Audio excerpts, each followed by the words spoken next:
Olá, o talento do Ronaldo é como um rio, ativo e borbulhante. Essa frase é da Constança Pascolato sobre o Ronaldo Fraga. Com estilo alegre, irreverente e audacioso, ele está aqui e vai contar tudo sobre a carreira, a vida pessoal e, é claro, a moda. Eu sou Luiz Henrique Freitas e o Casa J Videocast já começou.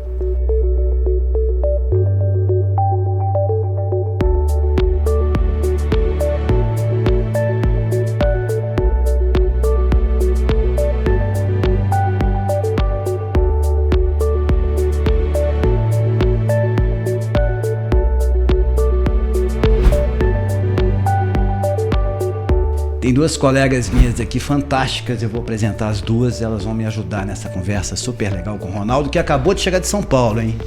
Ele estava em São Paulo, pegou o avião novo, a gente foi monitorando e ele falou, não, vou chegar às 5h15. Ele chegou aqui às 5h15, eu não sei como é que você fez essa mágica, porque tinha voo, tinha Confins, tinha trânsito, mas assim, te agradeço muito por você ter topado essa conversa com a gente, eu espero que a gente conte histórias legais aqui que você não conta em todo lugar. Você já deu milhares de entrevistas.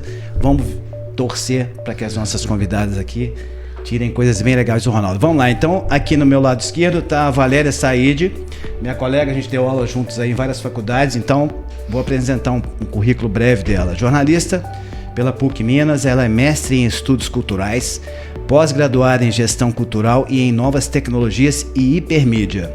É ex-diretora do Sindicato de Jornalistas de Minas Gerais, defendeu a categoria aí por algum tempo.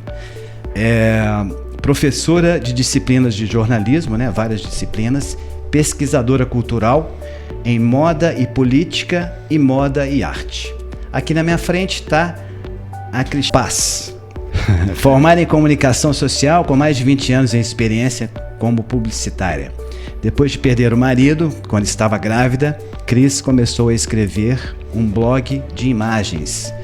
Vestir era sua forma de colorir a alma para novos sonhos e escrever a sua estratégia de reinvenção. Assim nasceu o Look do Dia, em 2007, através do seu blog Hoje Vou Assim, que é um blog super famoso aí, que acho que todo mundo conhece. Hoje Vou Assim é com a roupa que você vai, né? Como é que você vai sair aquele dia e tal. Considerado o primeiro blog de moda de figurinhas diárias na internet. Cris é comunicadora, escritora, palestrante e produtora de conteúdo. Assina colunas na rádio Band News FM de Belo Horizonte, na revista Vida Simples e no site Dia de Botê. Na Vida Simples eu já encerrei a minha temporada já lá. A vida deixou de ser simples, eu cansei. Achei que minha vida estava muito complicada. Aí você deu uma simplificada. Fiquei 5 anos lá, foi ótimo. Que bom, então esse Vida de Botê você tá, né? Dia de Botê. Vida de, na verdade, Dia de Beleza, né? Do francês pro português, Dia de Beleza. Ninguém fala o nome certo, mas ele é lindo, vale a pena visitar. Mas é Dia de Botê. Dia de Botê, de Botê, no francês.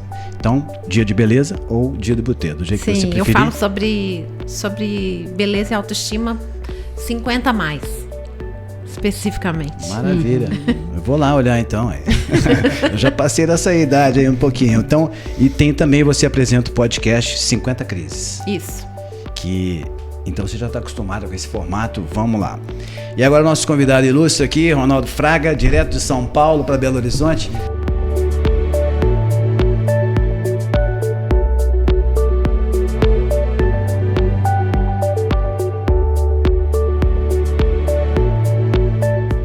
Eu vou começar lá do começo, lá do início, né?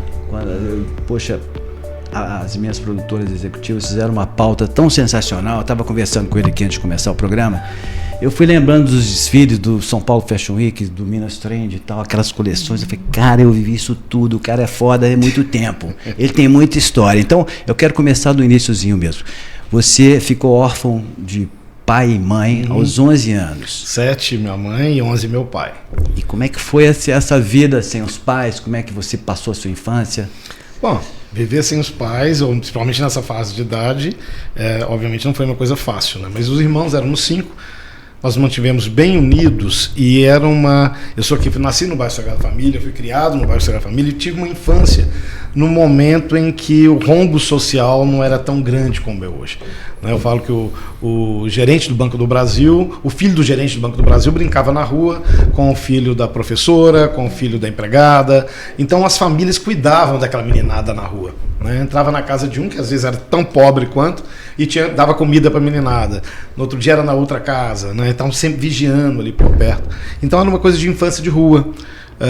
Depois que passou, que você olha e fala assim, nossa, mas eu acho que foi tão difícil aquilo. mas passou. Hoje, você falou dessa infância, né? Você foi falando, eu fui me lembrando também da minha infância, tinha isso mesmo, né? A gente brincava com os filhos de médico, engenheiros, chegava na casa do amigo mais rico, tinha uma garrafa de uísque lá de Chivas, eu falei, que é isso, cara? Isso aqui é um uísque, meu pai trouxe não sei da onde, eu falei, pô, que legal. Então havia essa mistura, né? Hoje não, é cada um preso na sua casa, os meninos pro clube. E os pobres moravam meio que perto da classe mais baixa, morava ao lado da classe média, né? Tá tudo misturado no mesmo bairro, na mesma rua. Antes de segmentar, antes de separar os bairros dos ricos e agora dos condomínios, né? Dos muros dos condomínios. E as crianças brincavam na rua, né? Eu acho que isso faz muita diferença, porque a convivência era outra, não tinha essa preocupação tão grande com a individualidade, né? Não tinha essa coisa tão individual, né? Que a gente já nasce um pouco assim, né? Os nossos filhos já nascem no quarto dele, né? Antes as crianças eram criadas a granel, né? Sim, e era soltando pipa, era brincando, meninos e meninas com os mesmos carrinho de rolimã, brinquedos, com a mesma história, sabe? Ficava até tarde na rua, né? E aí ia passar a procissão, então eu sempre era a criança que chamava para poder desenhar a rua, para poder fazer o tapete de Corpus Christi. Então eu adorava a Semana Santa por isso. E depois vinha a festa junina, quando fechava a rua, enfeitava a rua toda de bandeirolas. Então eu acho que essa história, esse movimento, eu vejo isso com muita tristeza, o Brasil ter perdido isso, né? Porque isso que deu sustentação à minha orfandade, deu sustentação a uma infância de poucos recursos, né? E foi aí que eu me forjei, foi nesse lugar que eu me forjei. E, bom, você falou de desenhar as ruas e tal, acho que o desenho já começou a aparecer ali na sua infância e tal, e você foi pro desenho. Como é que você descobriu, poxa, porque toda criança gosta de desenhar e tal, eu mesmo, as meninas também devem ter desenhado as bonecas e tal, mas aí depois você vai, pô, legal, tem outras coisas para fazer. Você não, né? Você começou a desenhar e ficou. Eu acredito que eu sou de uma geração que as crianças desenhavam mais, né? Então, o grande presente que a gente esperava era uma caixa de lápis de cor, né? Era o cheiro da caixa de lápis de cor, era a caixinha de canetinha Silva Pen, que só os mais abastados tinham, né? Era esperado a lista da escola no início do ano, né? Porque tudo vinha novo e os cadernos de desenho também. Então, eu acho que hoje as crianças desenham menos. E se não tinha papel, desenhava na parede. As paredes eram todas rabiscadas. E eu, com essa história do desenho, claro, óbvio que chega naquela fase ali de 10 a 15 anos, 10 a 12 anos, que te convencem que o seu desenho não é bonito. Né, que não existe elefante roxo de bolinha amarela. Né? Então você começa a se enquadrar. Esse elefante é bonito. É quando a criança perde essa coisa da originalidade do desenho. Porque não existe desenho feito por uma criança. Né? Mas ali eu acho que eu não obedeci muito essas regras. Eu continuei fazendo do jeito que eu queria desenhar até hoje. E meu sonho era que um dia alguém me pagasse um curso de desenho. Né? Porque, de novo, os pais morreram muito cedo, era uma escadinha de meninos, uma pensão que demorava a sair, era poucos recursos, falar em curso de desenho. Né? E isso, você está estudando na escola pública, está bom demais. Aí quando chegou na adolescência, eu comecei a procurar, eu procurava nos jornais cursos de desenho que fossem gratuitos. Aí eu fiz curso para desenhar faixa de rua, letrista de rua, curso para desenhar rosca de parafuso. Aí um dia eu encontrei com uma vizinha no ponto do ônibus, ela estava indo para um curso de desenho. Quando eu abri a pasta dela, era desenho de moda, era o curso de figurinista do Senac. E eu achei aquela coisa mais linda, por ser desenho, não por ser roupa, mas por ser o desenho, o jeito que estavam as meninas, as bonecas e tal. E eu falei, menina, e quanto que esse curso é muito caro? Ela falou, não, esse curso é gratuito. Você tem que ir lá fazer um teste e o curso durava, sei lá, 4, 6 meses, né? Aí eu fui escondido. Por que escondido? Porque eu era adolescente, eu tinha uns 15 anos, era em final da ditadura militar, quase finalzinho da ditadura militar, 82, mas 83 mais ou menos. E a turma da escola só lia literatura política, né? Então era Eduardo Galeano para lá, não combinava falar que eu estava fazendo um curso de desenho de roupa, né? E eu descia pro Senac, lá na Tupinambás, para fazer o curso.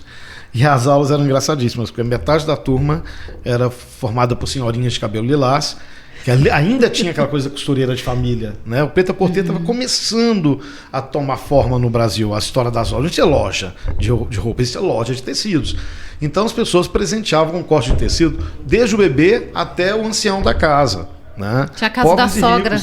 Tinha a casa da sogra. Tinha a casa da sogra, tinha a casa rola. Tinha o Desfield. Meu pai trabalhou na Desfield. Eram os panos assim, você desenrolava, ele ficava desenrolando, comprava um corte de tecido. E tinha o tecido, as lojas de tecido para alfaiataria e tal. Então a loja de tecido era uma coisa que ela era as lojas de moda, e era tudo um comércio de rua, né?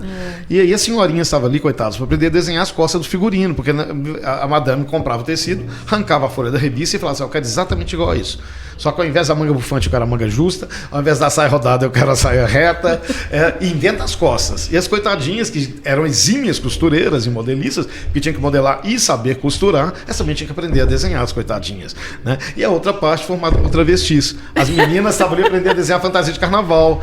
Então, as senhorinhas levavam o lanche da noite, sabe? Brigavam que o melhor pão de queijo era delas, o melhor bolo era delas. E as meninas levavam fita cassete, levando Shirley Bassey para dublar, sabe? Gloria Gaynor, essas aí. Com a maturidade, eu vi que eu sou uma mistura dessas duas, das velhinhas e das travestis. Misturou tudo e foi aí que minha moda saiu. E aí, quando terminou o curso, nem um lado, em uma turma, nem outra aprendeu a desenhar. Só eu, porque eu já sabia desenhar rosca de parafuso, sabia desenhar letra de rua, então desenhar roupa era fichinha. Né? Eu tirei a nota máxima, mas eu não entendia nada de costura. Aí passou umas... E para mim terminava ali e que eu procurasse um outro curso de desenho para fazer outra coisa. Mas um dia ligaram para vizinho, que não tinha telefone em casa, né? Telefone nessa época era uma coisa muito cara. Aí o vizinho me chamou lá, era do Senac, falando, olha, tem um emprego para você trabalhar numa loja de tecidos. Aí eu fui na loja de tecidos, cheguei lá e falei assim, mas quanto que eu tenho que pagar? Como pagar? Isso é um emprego. Eu falei, é um trabalho. Eu vou receber um salário mensal e vou desenhar o dia inteiro. Eu falei, isso vai ser um céu. Mais ou menos, porque no dia que eu fui trabalhar primeiro, era lá na Rua Paraná, quando abriu a porta, tinha umas 30 mulheres na minha frente, com rolo de tecido debaixo do braço. Né? Então, gorda, magra, alta, baixa, amarela, querendo a roupa pro enterro, querendo a roupa pro velório, querendo a roupa... velório. Enterro, casamento, batizado, pra tudo. Né? E eu não entendia de moda, eu estraguei tecido de muita gente, com certeza. Mas eu fiquei muito atento, porque eu nem almoçava. Eu ficava no ponto de ônibus, prestando atenção em detalhe de roupas. Né? Eu olhava um bolso e vou copiar. Olhava outra coisa e vou copiar aquilo. E tal. Então, com isso, eu aprendi a ouvir o que um tecido pede para ser. Né? E você escolhe se você vai transgredir esse pedido dele ou não. Né? E o cheiro do tecido. Então hoje, por exemplo, eu falo com você se é um linho, se é uma seda, se é um algodão pelo cheiro. Porque eu ficava desenhando e os meninos, os rapazes, eles iam cortar, eles rasgavam, né? A seda era rasgada para ir no fio da seda, o linho também. Então subia aquele pó do tecido, sabe? Que não conseguia ver, mas conseguia sentir o cheiro daquilo.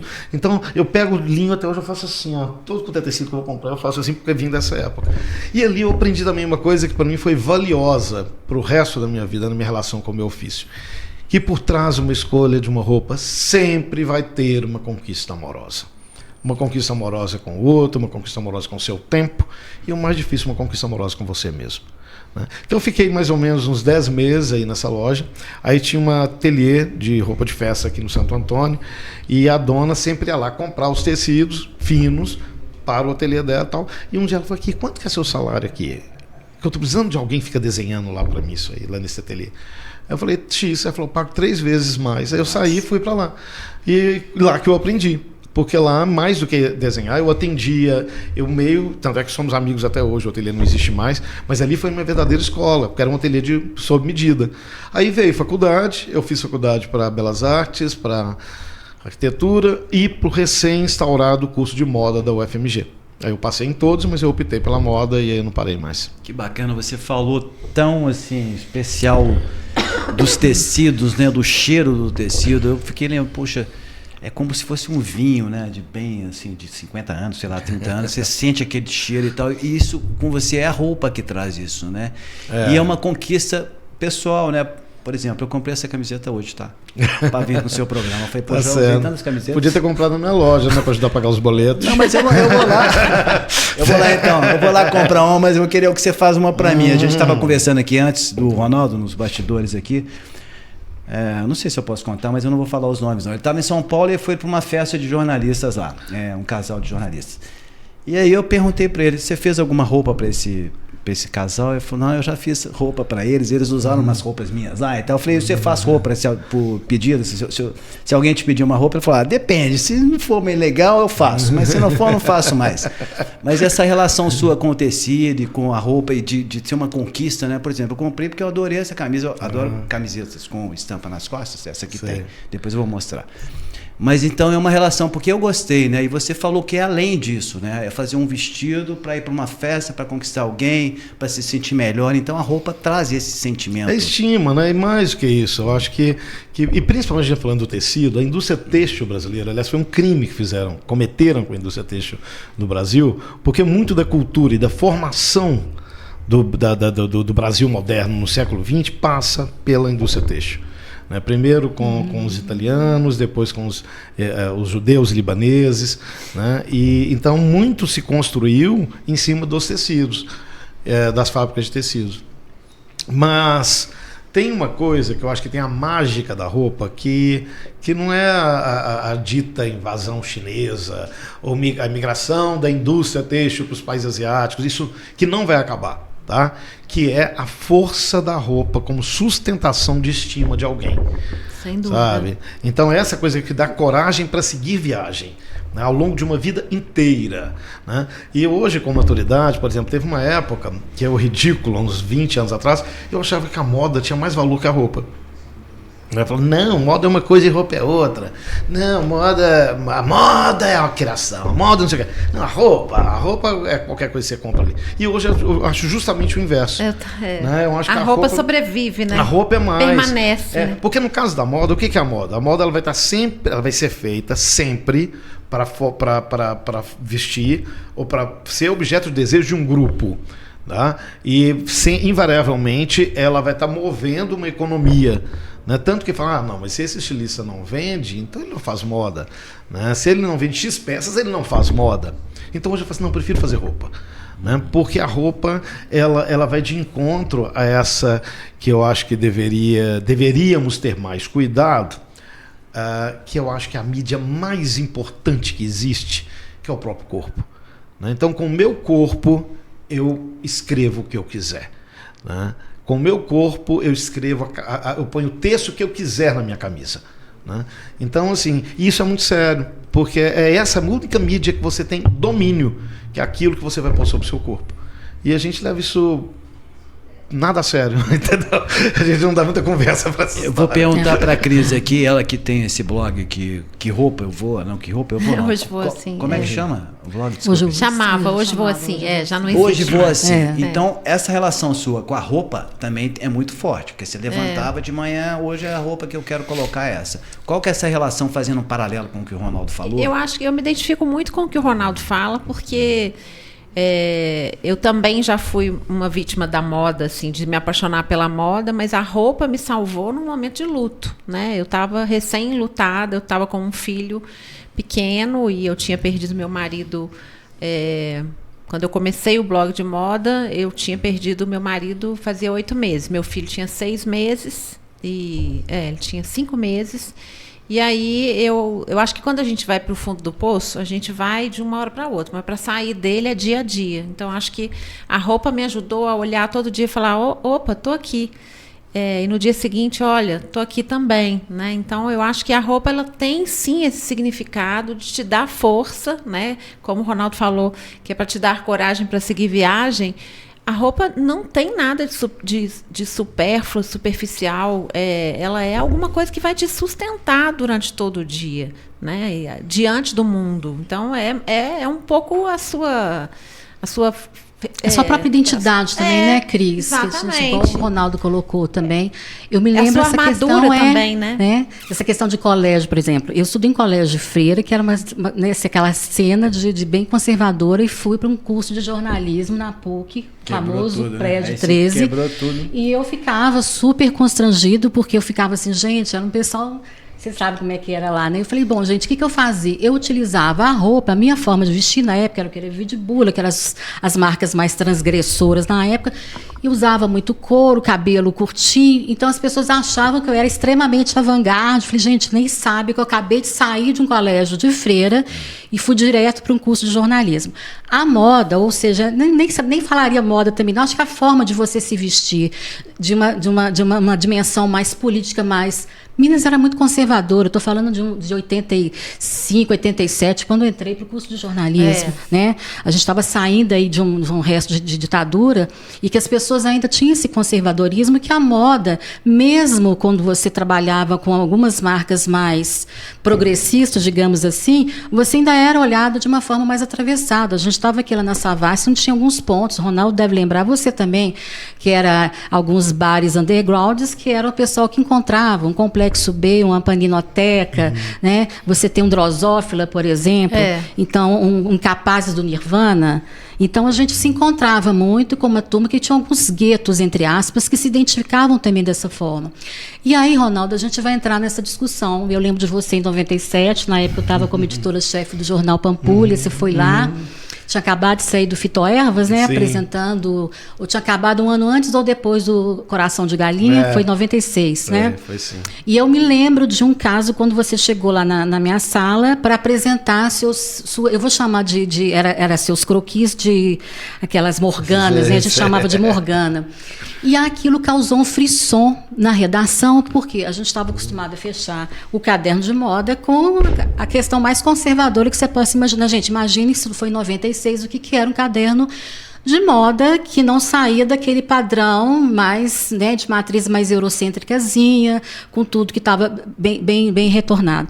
E quando o Ronaldo chegou na sala mostrando os croquis, eu falei, nossa, vai ser essa a próxima. Mas o Ronaldo, não sei nem se você sabe, mas teve uma briga depois que você saiu, porque pessoas da redação ficavam assim, não, mas não pode porque estava quebrando o paradigma dentro do caderno de moda, né? Então a gente teve que brigar. Na época era o seu primo, que também era jornalista, o Geraldo também, que inclusive foi o primeiro a cobrir, né, nas primeiras pessoas, jornalistas a cobrir a semana do Fitoervas, que a gente levava lá, e fez um caderno bacana. Então, estou falando isso... E foi publicado? Foi publicado, inclusive o Geraldo tem guardado. Mas é só para a gente dimensionar como é que esse campo da moda, quando a gente vai trabalhar, e o Ronaldo que sempre trabalhou essa dimensão política, né, e aí muito inspirado por Zuzu, você mesmo já contou várias ocasiões. Mas aí eu te pergunto, de lá para cá, Ronaldo, eu tenho acompanhado, eu também faço parte hoje do Conselho Executivo do Fórum Municipal da Moda. A gente está desde 2018, aí, quando a moda entrou para o Conselho Municipal de Cultura, e a gente vai conversar um pouquinho lá na frente da sua experiência também, lá no Conselho Nacional de Políticas Públicas Culturais. Então, o que mudou de lá para cá, Ronaldo? As pessoas, mesmo as semanas de moda, conseguem entender essa dimensão política, esse ato de vestir como uma dimensão, não só no seu processo criativo, na seleção que você faz, não só dos materiais, discutindo a sustentabilidade, discutindo a questão da regionalidade, da artesania, né? Você acha que as pessoas ainda conseguem entender o público? Quando você entra com uma plataforma, numa Semana Nacional de Moda, trazendo pautas políticas, as pessoas conseguem dimensionar que aquilo não é só roupa, aquilo não é só moda, aquilo é uma plataforma, uma narrativa de você trabalhar e discutir essa política? Eu acho que hoje, depois de, quando eu olho, sei lá, mais de 60 desfiles, aí parece que o povo sempre entendeu, mas nunca foi fácil assim, né? Sim. E principalmente que eu acho que era desentendido, era uma linguagem desentendida pelos próprios colegas, sabe? Dentro do próprio meio da moda. Né? Que continua conservador até hoje na hora das pautas. Nas pautas. Mas era uma história que, por exemplo, se tem algo fascinante na moda, que é esse lugar dela como documento de um tempo, como um reflexo no retrovisor do tempo, né? Porque ela lida com o quê? Ela lida com o desejo de uma época. Então ela não pode perder de vista o desejo de uma época. né? Porque é aí que ela se faz moda, aí que ela vai movimentar a economia, né? Mas então as pessoas acham assim, porque a moda não manda nada. Ela vê o que está rolando com o tempo e fala assim, é isso que o povo nem sabe que quer, mas nesse momento eles precisam ver essa parada. E essa hoje, discussão. quando fala desse tempo que a gente está vivendo, você me pergunta assim, e a moda? Qual que é a cara dessa moda hoje? Ela é a cara desse tempo. Sabe? Então é um tempo desmemoriado, é um tempo extremamente conservador. A gente vê uma onda conservadora em todos os sentidos na sociedade, e isso é refletido na moda. Ela tem uma certa apatia, né, com tudo, né? E ela é igual a tudo. Então, esse tempo que a gente está vivendo de um mundo que acabou, né, nós estamos num Blade Runner, o mundo está vivendo um momento Blade Runner. Né? Estamos sob escombros. Quer dizer, o século XXI não chegou. O que esperávamos dos ventos, seja vanguardistas ou da novidade de um novo tempo, não viu, tá? Muito pelo contrário, esse vento está nos jogando lá para os anos 40, por exemplo, em questões que já eram para ter sido resolvidas, né? E um risco muito grande de perder o que foi conquistado nos últimos 50 anos. Olha o que aconteceu, por exemplo, por um fio na França, né? Então, a moda está refletindo tudo isso. Então você achar que os estilistas ingleses todos são Vivienne Westwood, não são. Vivienne Westwood foi só ela. Achar que todos os japoneses são Reiko Akubo ou Yamamoto, não são. Que todos os belgas são Margiela, não são. E que todos os brasileiros são Zuzuende, não são. Né? Então é nesse lugar que você vai ver de tempos em tempos indivíduos que usam a moda, ou vetor da moda, como bandeira para outras coisas, como fala para outras coisas, mas se eles tivessem outra profissão, fariam do mesmo jeito. Estava tudo bem. Não, estariam fazendo do mesmo jeito. Se Vivienne Westwood fosse uma escritora, fosse uma cineasta, ela seria uma ativista, como ela foi uma vida inteira. Né? Quando a Vivienne Westwood morreu, eu falei, gente, foi o fim de uma era. Né? Então, assim, eu espero que uma era que a figura deixou sementes, e deixou mesmo, tá? Mas você acreditar que a Inglaterra toda é Vivienne Westwood, não é. A moda inglesa hoje, por exemplo, eu vivi na Inglaterra em 96... 92, 96 mais ou menos, que tinha o último perfume da transgressão dos anos 60. Né? Ainda não tinha chegado em Londres as lojas de departamento de perfume no primeiro andar, que era uma coisa que veio dos Estados Unidos. E hoje a Inglaterra é isso, Londres é isso. Né? Então o mundo acabou, o mundo está sem graça em qualquer lugar que você vá. E essa notícia é boa porque você não precisa ir para lá ver o novo.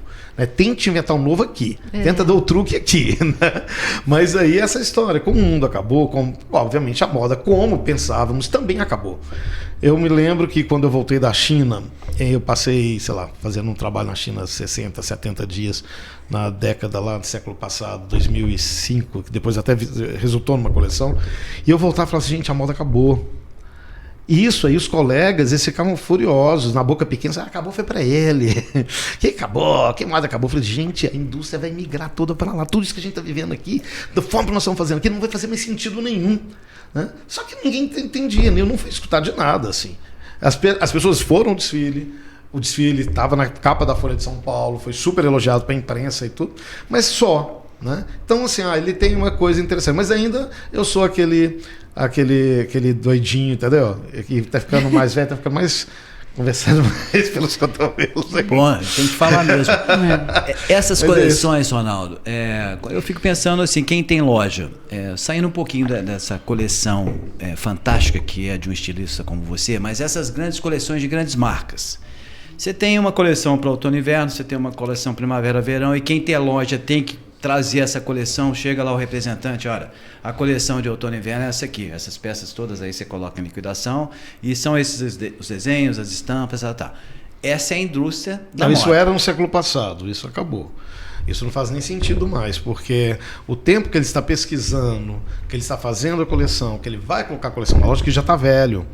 Já tá a Zara já lançou várias vezes. A Zara já lançou. E várias eu me lembro que no início dos anos 2000 tinha uma parada lá em Paris que os fotógrafos que iam fazer photobook das modelos antes do desfile, depois descobriram que tinha uma máfia, que eles vendiam para os chineses aquelas imagens. Nem tinha internet naquela época. Então essa gente, os chineses já copiaram antes de chegar aqui. E eles iam lá, brigavam com os chineses, brigavam com o fotógrafo, brigavam com tudo. Cara, e não adiantou.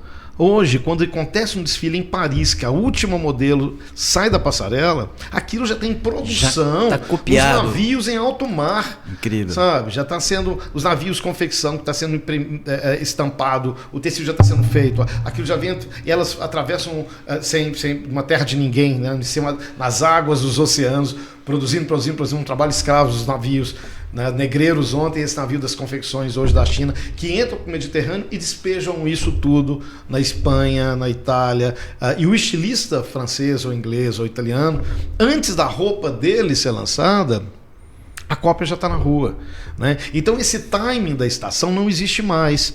E qual que foi a grande, né, esse movimento, que é o sinal by now, né?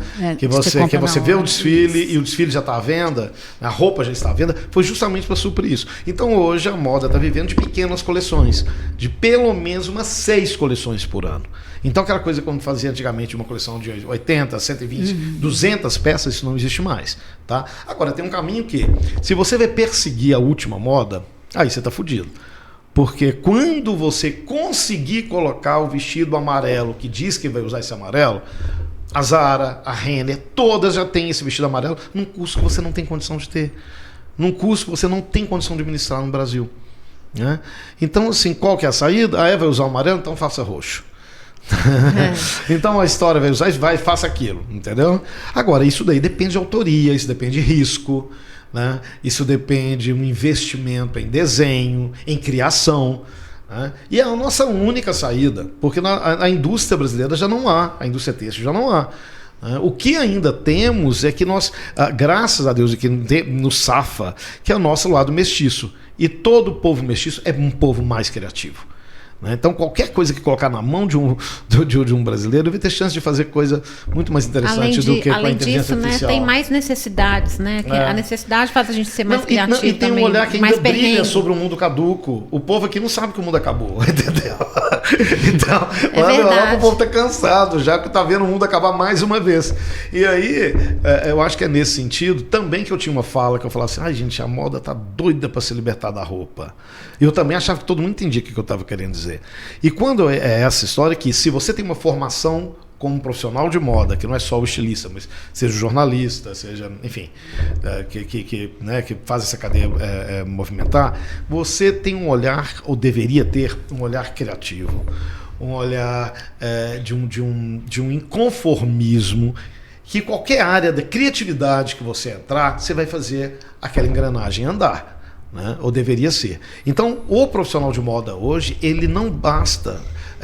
Aquela história de antigamente que tinha que falar, a roupa tem que ser bem feita. A roupa tem que ser bem costurada. A roupa tem que ser tudo isso. Só que agora a roupa tem que falar, a roupa tem que cantar, a roupa tem que se posicionar. Né? E é uma coisa muito difícil, porque historicamente a moda nunca se posicionou politicamente. Então, se você tem Vivienne Westwood, se você tem Zuzu Angel, a moda sempre fez papel de morta em momentos de encruzilhada na relação com as liberdades no mundo. Chanel, por exemplo, quando ela acreditava que os alemães iam vencer a guerra, né? Então ela virou amante de pelo menos uma meia dúzia lá de nazistas em Paris. Nesse último momento que passamos aqui, por exemplo, no Brasil, a moda brasileira, 99% apoiou esse traste que fez arrasou essa terra, né? Que eu me recuso a falar o nome, nesse último governo. Então, assim, a moda estava ali, fingindo de boba, esperando o quê? Qual que seria a elite econômica consumidora que ia submergir daquela parada para poder continuar fazendo a roda girar. Então, essa é a história.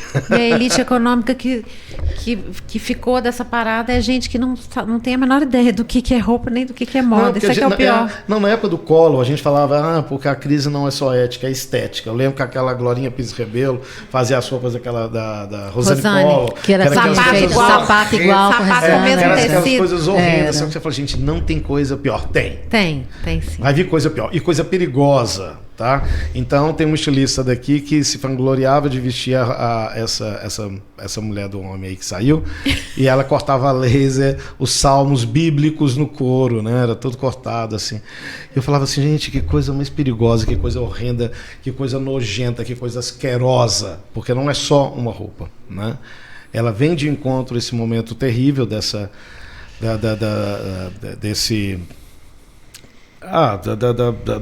fé usada, sabe?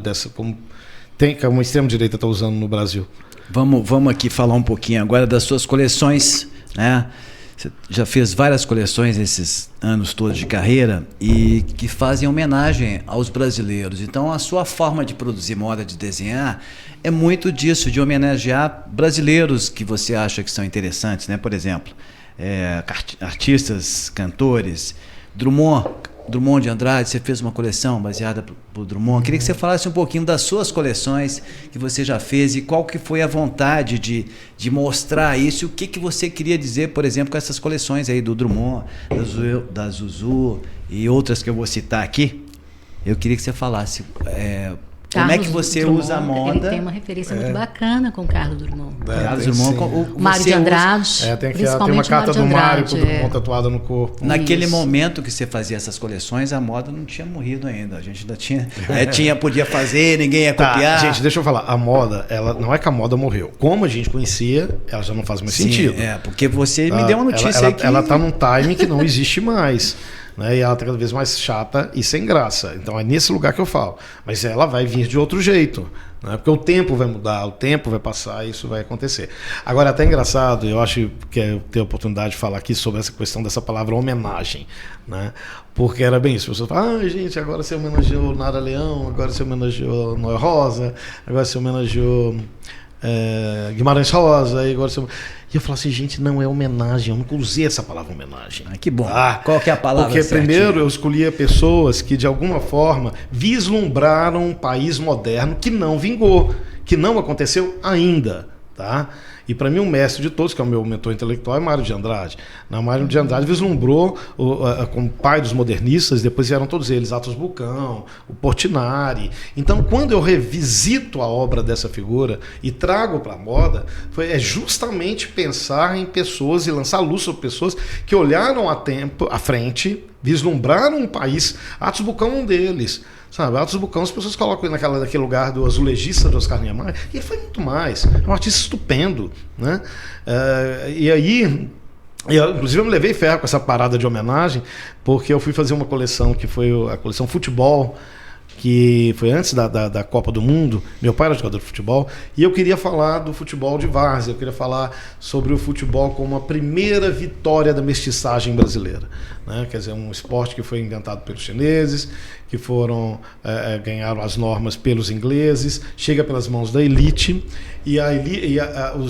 os mestiços brasileiros conseguem pegar e com uma única coisa, talvez até hoje, que eles pegaram e que deixaram a sua marca. E aí eu falava sobre o racismo, né, no início do futebol, que eles tinham que alisar cabelo, tinha que pintar coisa e tal.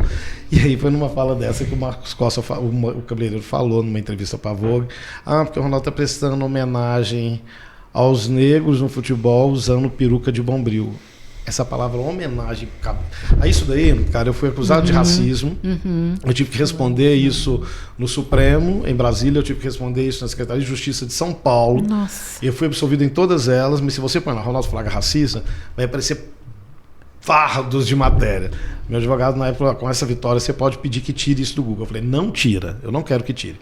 Eu acho que isso é uma marca na minha carreira, eu acho que é importante que isso tenha essa discussão da forma como se fala, de que jeito que se fala, e que gerações futuras pensem que você, boas intenções, o inverno está cheio. Não era isso que eu queria dizer, mas foi isso que foi entendido e foi isso que foi propagado. Né? Mas, foi então, no São Paulo Fashion Week que você fez esse desfile, né? Foi na coleção. Foi no São Paulo. Eu me lembro. Futebol. E era uma coleção linda, era uma coleção que quem estava na sala... Foi aplaudidíssimo, porque a passarela era toda de terra batida, com cal fazendo a coisa de futebol, com as traves da época do meu pai de lata com cimento, e era o Célio Balona com o grupo dele tocando músicas brasileiras em ritmo de bandoneon. Então você escutava um Gonzaguinha, Explode Coração, você achava que era um tango argentino, né? E vice-versa. Então era Argentina e Brasil, ele era um desfile lindo. E essa história, no dia seguinte, quando eu acordei, Já estava me pondo fogo em praça pública. Você imagina, pô, você O quis mundo dizer, caindo olha a na sua comunicação. cabeça. Houve um ruído muito grande, né? Porque você quis mostrar uma coisa e foi entendido de outra forma por algumas pessoas que... Não, isso depois continuou. Teve outras vezes também, por exemplo, a coleção As Mudas, né? Que foi uma coleção, que foi um projeto, resultado de um projeto com as bordadeiras de Barra Longa, que é a cidade atingida pela lama lá de Mariana. Eu fui fazer um projeto lá, fui conhecer as meninas, nem era para ser coleção, e até aconteceu uma história que foi muito engraçada, porque eu fui passar um dia com elas e eu pedi que as meninas trouxessem aquele bordado que elas tivessem em casa, que para elas era muito valioso, né? Que elas guardassem assim como algo em um cofre particular, né, assim, que trazia isso tal. E a maioria chegou com a mão vazia. Aí a primeira delas, que era uma senhorinha, falou assim: olha, o bordado da minha vida era uma camisolinha bordada que foi feita, que a minha tataravó foi batizada, e que isso passou por várias gerações até hoje, e que a lama levou. Aí eu falei: Ronaldo, você está falando de um lugar que a lama levou tudo, entendeu? E quando eu vi aquilo, eu falei: você não veio aqui para poder reforçar a lama e os buracos e essa, enfim, a tragédia e o crime que já estava instalado, né? Eu estava ali para outra coisa. Aí eu falava assim: tá bom, chama daqui. Quando a lama veio, qual era a planta mais linda no jardim da sua casa? Então elas iam falando e eu ia desenhando. Você, coração magoado. As que não sabiam, eu olhava discretamente qualquer coração magoado, desenhava coração magoado. E depois eu distribuí os desenhos, elas começaram a abordar. Aí eu falei assim: cara, é isso que eu tenho que fazer na próxima coleção. Tinha 45 dias do desfile. Outra coleção estava em curso. Eu parei tudo e fiz a coleção As Mudas, que levou para a passarela a história da tragédia de Mariana, com a lama, com os bordados e principalmente uma cidade que se ressignificou através de um saber que já estava em vias de extinção, que antes da lama já estava sendo esquecido, né? E essa coleção ela teve uma repercussão internacional muito grande, as peças foram expostas fora do país, mas houve e ainda tem quem fala assim: já vem ele ganhar dinheiro em cima da tragédia alheia. Eu falo assim: gente, a lama de Mariana não vende roupa, como não vende roupa transfobia, né? Quando eu fiz a coleção El Dia em que Me Queiras, que era com 35 trans no Teatro São Pedro. Então, desculpa aí, mas os meus mentores intelectuais, que eu falei, Mário de Andrade e Zuzu Índio, foi o que eu aprendi. Então, cuidado com os seus heróis, né? Se os meus heróis me ensinaram a pensar dessa forma, eu não devia como fazer moda de outro jeito, né? Então, eu acho que seja a moda, ou seja a arte, ou seja a criação, ela tem que falar sobre aquilo que alumbra, mas também aquilo que assombra, né? E ela vai falar das duas coisas. Você recuperou. Eu tenho uma curiosidade. Claro. Como que você conseguiu sobreviver no negócio de moda com tanta transgressão? Porque como que isso se transformava em termos de sustento mesmo da sua vida? Porque eu acho que você sempre se envolveu com atividades que tinham a ver com expedições, buscar esses talentos e tudo mais. E aí eu sempre me perguntei assim, será que a moda do Ronaldo sustenta o Ronaldo ou são várias outras coisas que ele faz? Foi a prostituição. Eu prostituí demais esse corpinho. Vocês podem achar que esse corpinho tá arrasado, mas eu me prostituí demais, sabe? Então eu trabalhava com uma fábrica de jeans lá de Colatina, entendeu? Entendi. Eu fazia coleção para Tokstok, eu trabalhava igual um cão, sabe? Eu fazia projeto lá de não sei onde e trabalhava feliz da vida, como trabalho até hoje, né? Então até hoje na pandemia, por exemplo, eu morria de medo de não voltar mais a sentir um cheiro de pipoca de micro-ondas e daqueles lixos de pão de queijo dos aeroportos. E eu falei, se um dia voltar, eu nunca mais reclamo de nada de aeroporto. Eu pago R$30 um cafezinho e não pão de queijo sem reclamar. Eu fico sentado esperando com atraso, sem reclamar, né? Porque a minha vida é essa, né? E é aí que eu me oxigeno. É aí que eu vejo sentido na minha existência, que é costurar e capinar Brasil afora. Então, nessa época, por exemplo, no início da minha carreira, quando eu falo da prostituição, eu estou exagerando. Mas é porque eu poderia estar de cabeça enfiada no meu negócio só. Só que eu tinha que me dividir nisso daí. Claro. Eu estava na divisa da Argentina, do Rio Grande do Sul com a Argentina, lá em São Borja, trabalhando crina de cavalo, uma comunidade. Pegava 8 horas de ônibus, chegava em Porto Alegre, ia para São Paulo, ia para o Mato Grosso, ia para o Pantanal. Chegava lá, trabalhava com couro de peixe, voltava para São Paulo, ia lá para Paraíba, ia lá para a Renascença, para o bordado, chegava em casa exausto no final de semana, e as histórias que eu tinha, que os meus filhos queriam escutar, eram as chamadas histórias reais. Então eu lembro que eu pegava livro para poder contar história, para fazer eles dormir. O Graciliano falava assim: não, pai, não gosto de história lida, não gosto de história contada. Aí eu contava histórias reais, que eu vivia Brasil afora, né? Então eu acho que nisso daí eu também não sabia que eu estava me forjando muito mais, que garantindo essa sustentabilidade de bancar um desfile no São Paulo Fashion Week, que era caríssimo, e sempre foi caro, né? Aquela fornalha gigantesca, bancar loja, bancar tudo, porque eu não tirava dinheiro do meu negócio. Eu sempre tive trabalhos paralelos para gerar emprego, para poder fazer a coisa como eu achava que eu deveria fazer. Era um sacerdócio aquilo. E foi muito próspero. E também ganhei dinheiro com a roupa, foi muito próximo. E eu sempre tive muito cuidado, porque assim, teve um momento. Tem coleções que até hoje as pessoas, se eu relanço essa coleção, não sobra uma peça. As pessoas querem a coleção do Drummond, querem a coleção do Jequitinhonha, querem a coleção. Todos os dias eles entram na internet atrás dessas peças. Quando aparece uma peça dessa nesses sites de vender roupa usada, são as primeiras peças a acabar. As pessoas tratam essas peças como peças de colecionador. Por quê? Porque eu nunca me cedi à indústria bélica da roupa. Eu nunca fui de produzir muito, né? Eu tinha uma infantil, a linha infantil, essa sim produzia bastante. Essa sim tinha 350 pontos de venda no Brasil, né? E tinha 120 costureiras, era um galpão no bairro União.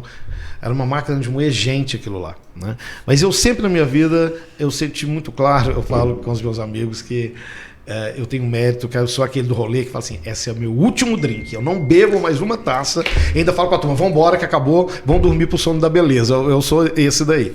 E na minha vida eu também faço isso, quando eu falo assim: acabou, daqui eu não vou mais, aqui está na hora de fechar um ciclo, eu tenho isso muito claro, né? Talvez fosse sempre como se eu estivesse fechando a história de uma coleção. Mas essas coleções suas são tão bonitas, a gente tem vontade de ter, por exemplo, você fez uma coleção em homenagem ao Arthur, Bispo do Rosário. Bispo. Essas são lindas. Eu entrei na internet e falei: onde que tem? Isso aí é uma peça praticamente assim, é raríssimo. Não tem como recuperar. Eu tenho preguiça desse trem de relançar, mas coincidentemente você não sabia, você está falando do Bispo. Mas a gente não tem, a gente quer ter essas peças. Eu não estou querendo trabalhar mais, não.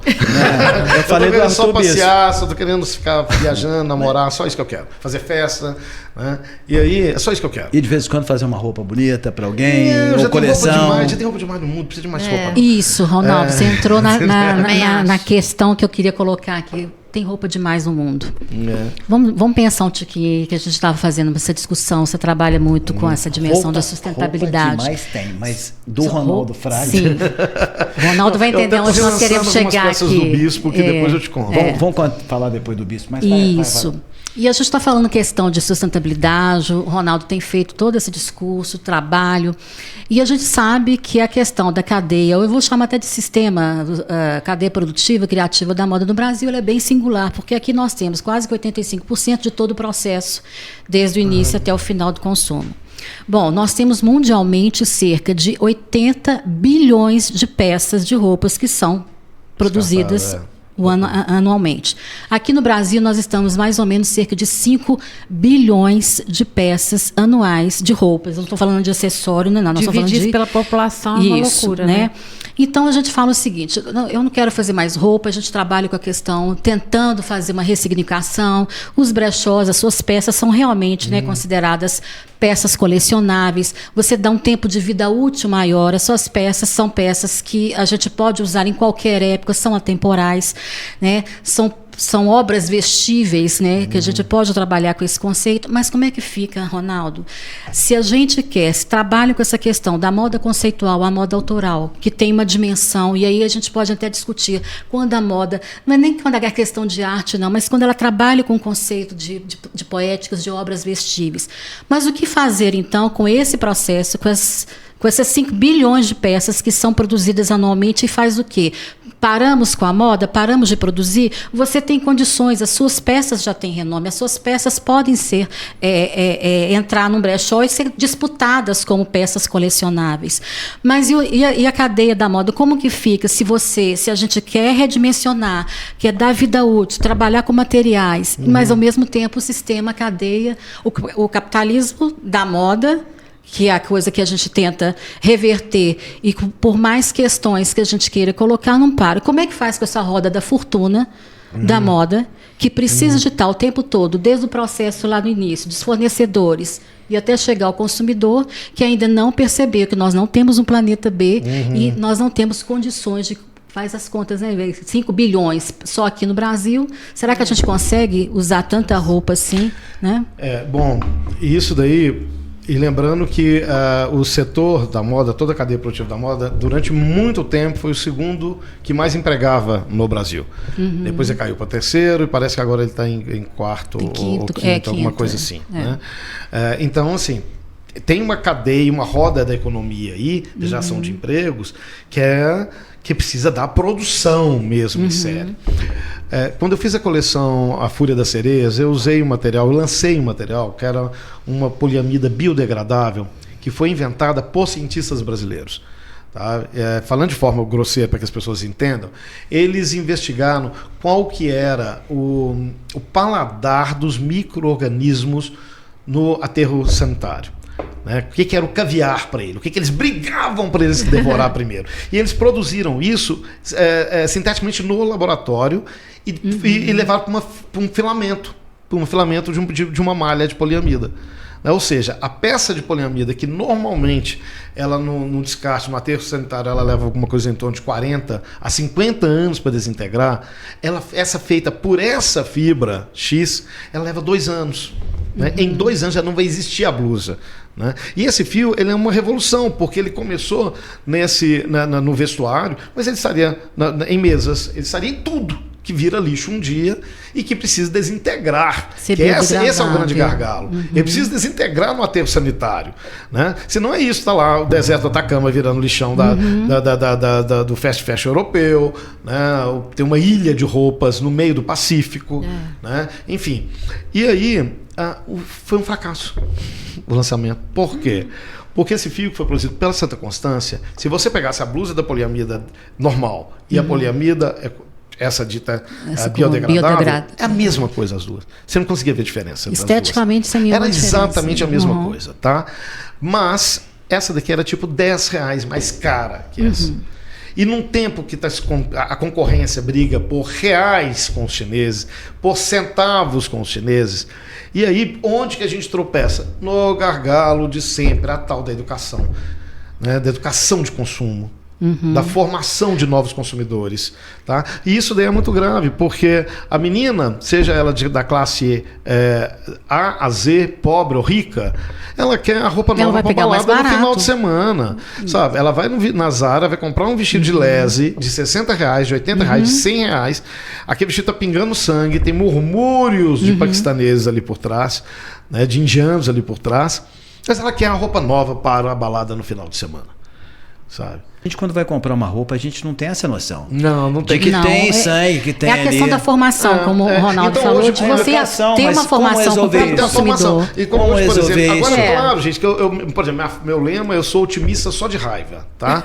Aí no meu outro lado, ele fala assim, não, Ronaldo, mas você lembra quando o povo falava que tinha que comer orgânico? E o povo, é muito caro comer orgânico. Quer dizer, hoje, você vê que as seções de orgânico nos supermercados aumentou.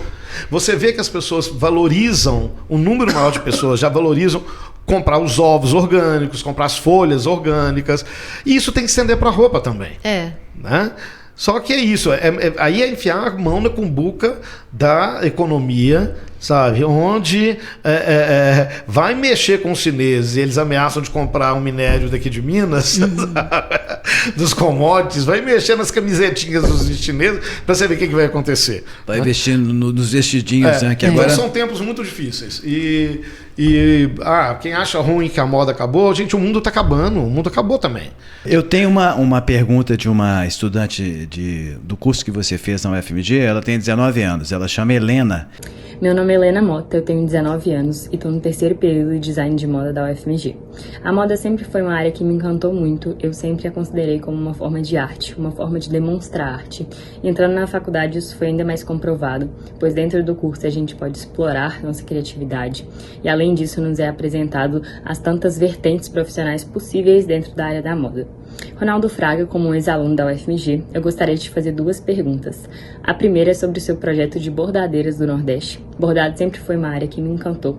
Eu acho incrível como uma técnica manual pode elevar o sentido das peças e transformá-las em todos os aspectos.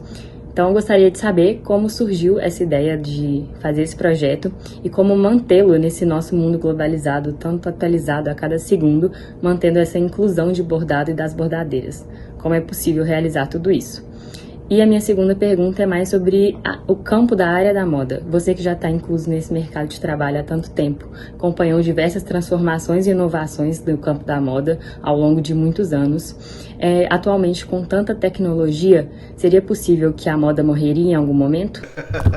Eu não tenho uma notícia boa para te dar. Helena, eu lhe trago verdades.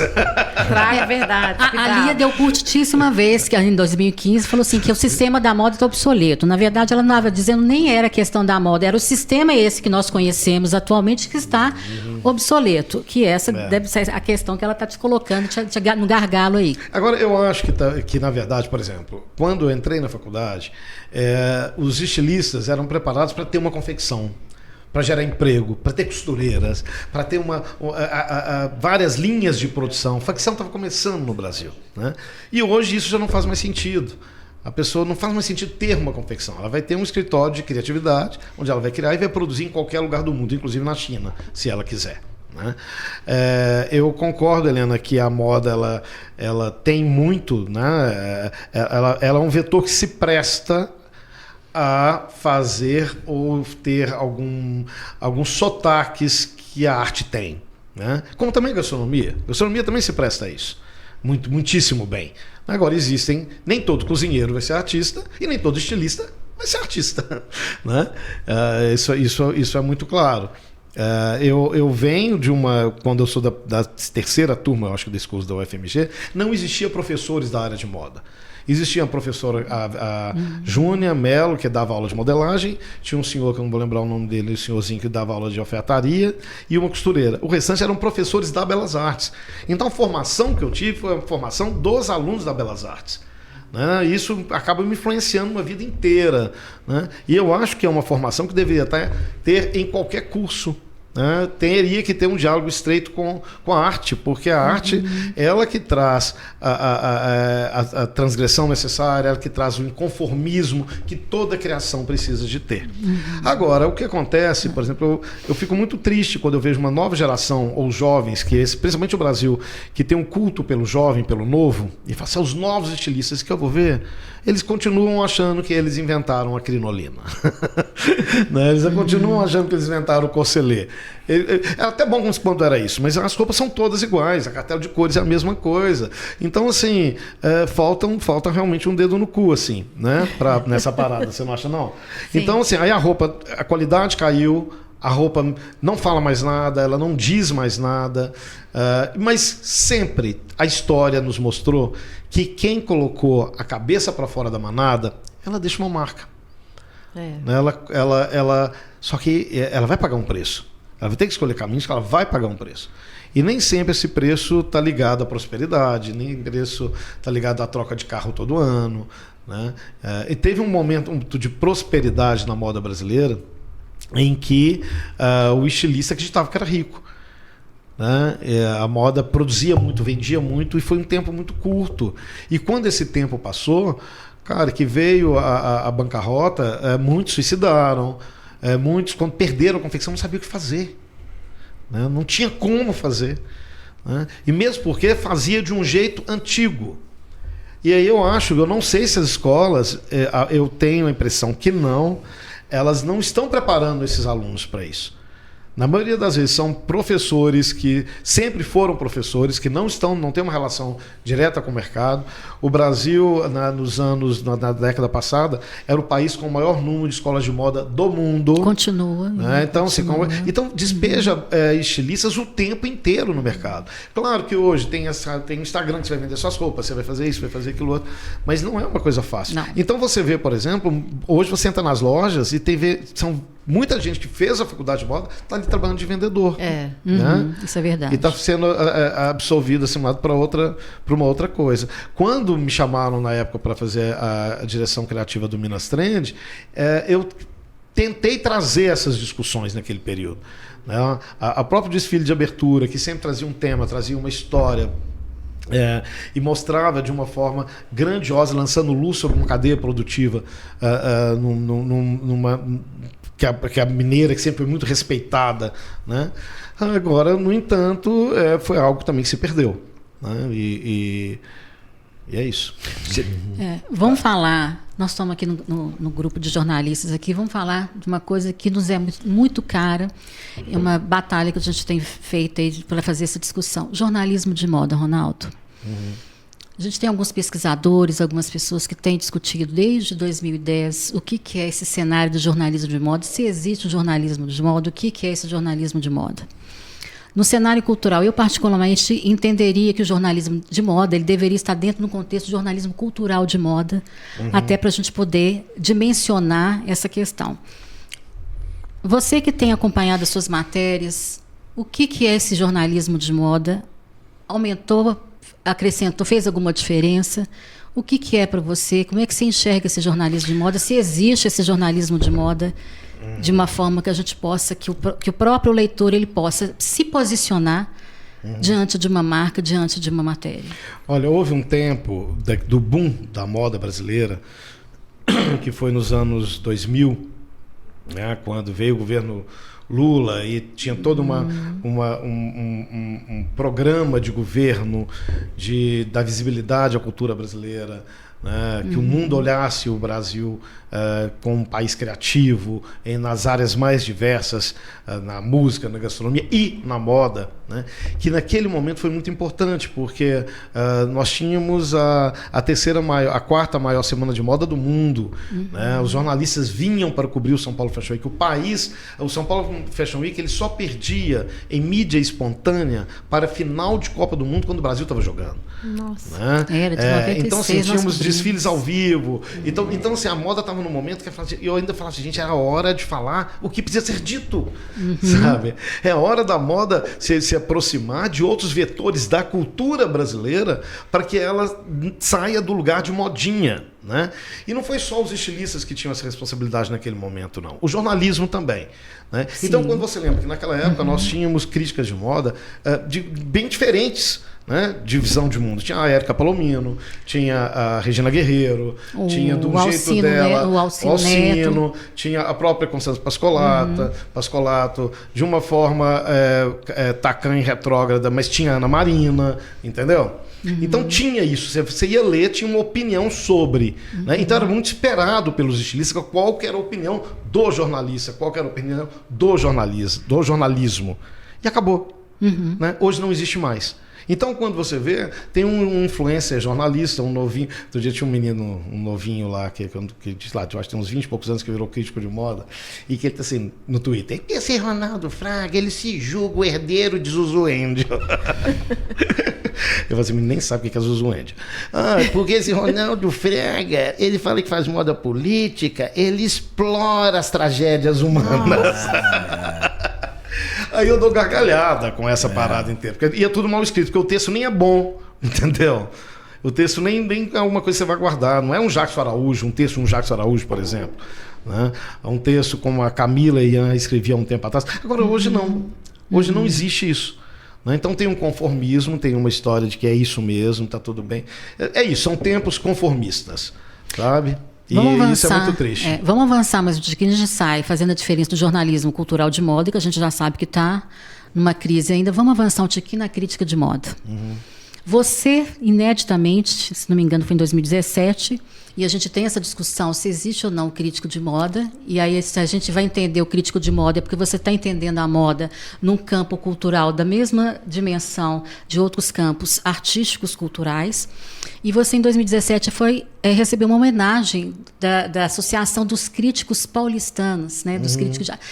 Eu acho que foi a primeira vez, porque aqui na Associação Brasileira dos Críticos de Arte, por exemplo, não vejo nenhum. Outro dia eu fiz uma pesquisa, somente 3 de 120 críticos de arte, somente 3 transitavam, mas não se autodeclaravam como críticos de moda. E você recebeu. Como é que você enxerga?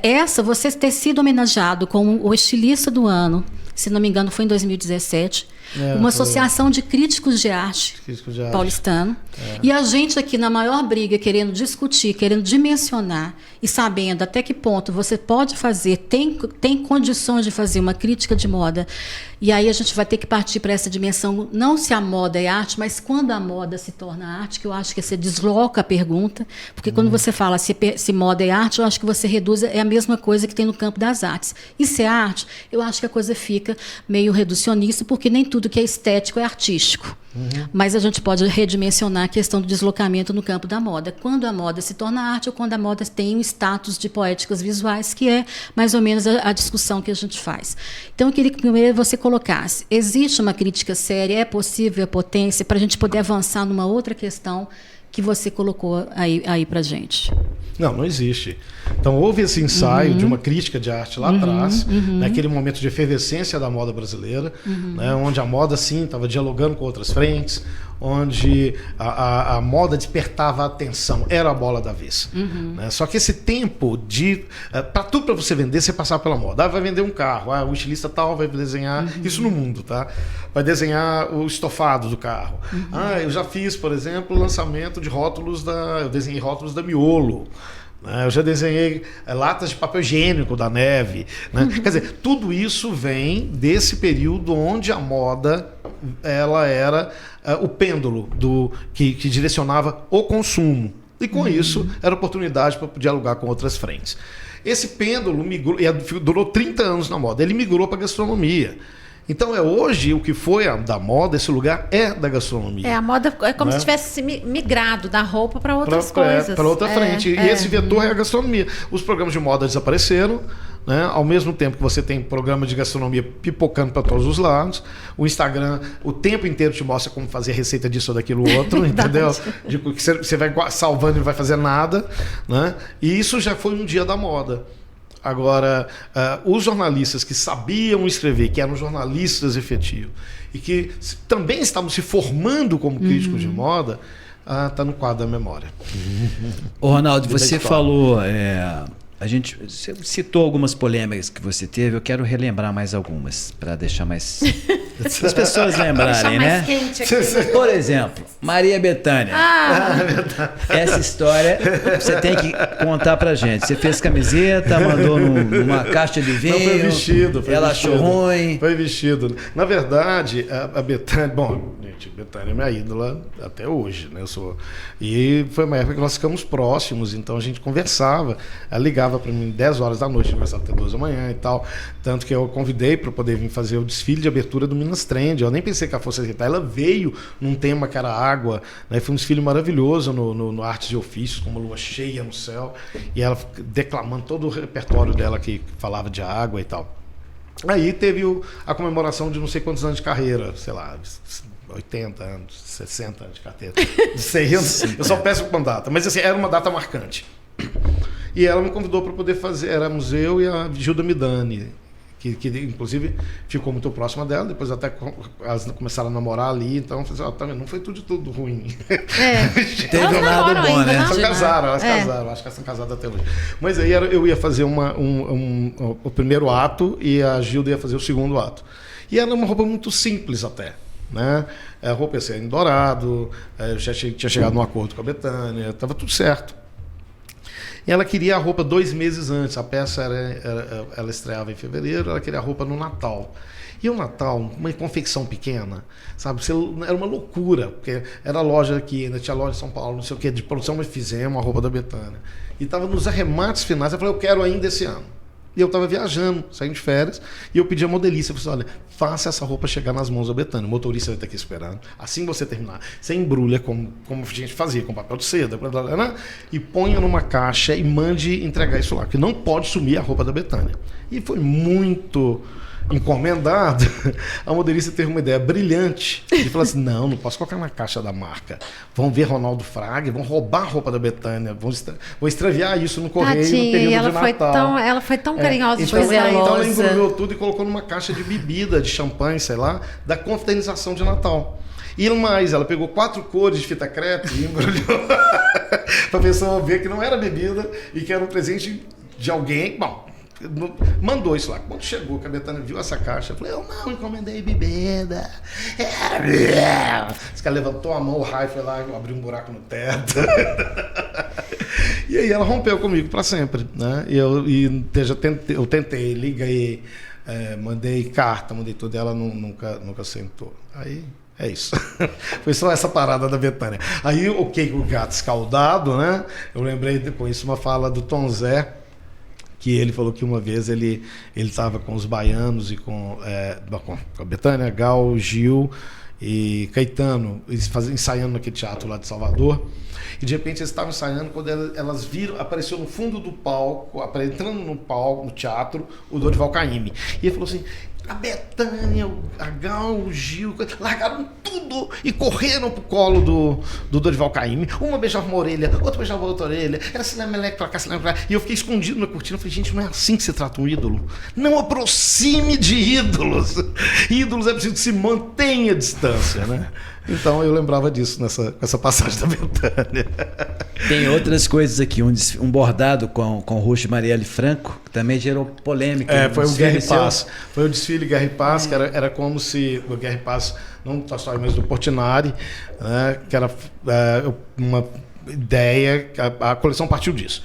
Que se o Portinari viesse à Terra hoje, viesse ao Brasil, e fosse pintar o Guerra e Paz, que mazelas ele pintaria?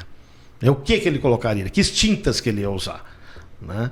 E ali foi uma coleção que ela foi no primeiro ano do Bolsonaro. Não tinha nem tido ainda o que estava por vir de pandemia, de tudo isso. E aí estava falando das liberdades, né? Individuais. E numa dessa tinha o rosto da Marielle bordado, como tinha a Elza Soares, como tinha várias pessoas. E era bordado em estilhaços. E aí, o que aconteceu? Tinha uma menina, uma figura X, que era do movimento. Ela pegou, quando ela viu isso na internet, ela já ligou para a irmã da Aniele e falou: olha, tem um estilista, isso a Aniele me contando depois, hétero, branco e rico, ganhando dinheiro com a Marielle. Eu falei: gente, ela errou em tudo. Era outra pessoa. Mas a Aniele não me conhecia. É aquela pessoa que erra na pinta, né? A Aniele não conhecia, e a Aniele falou: Ronaldo, eu já estava enlouquecida dessa história de passar em Copacabana e vendo aquele tanto de camiseta com a cara da minha irmã sendo vendida, alguém ganhando dinheiro com isso, né? Eles estavam montando a fundação, o instituto, e eu joguei tudo no mesmo balde. Então ela pegou e tweetou alguma coisa repetindo o que aquela pessoa fazia. Aí pronto. Aí me julgaram. Quando eu acordei, o desfile tinha sido um sucesso. Tinha sido lindo, era um desfile muito forte. Terminava com uma carta do Portinari. De quem? Carta de quem? Eu escrevi uma carta fictícia mandando notícias para o Portinari no céu. Era uma coisa muito linda. E aí o que aconteceu? Menino, o negócio foi uma confusão e foi um bafafá. E esse negócio até hoje talvez é a grande pedra que me mandaram. E me atiram até hoje, entendeu? Aí quando eu liguei imediatamente para a família da Marielle no dia seguinte. Ela pegou e falou assim: olha, o que a gente vai fazer? Eu falei: não precisa fazer nada, eu só queria falar com você. Ela falou: não, tem que falar sim, porque a gente está vivendo num país onde mentiras tornam verdade, e eu vou gravar um vídeo. E ela gravou um vídeo, pôs na internet, mas isso aí a história já tinha espalhado. Porque o povo adora uma polêmica, né? Mas eu queria retomar uma coisa que eu acho assim, eu tenho uma curiosidade. Você não fica incomodado quando conceituam você como um estilista? Porque eu acho que você é um artista que se expressa, dentre outras coisas, através da moda.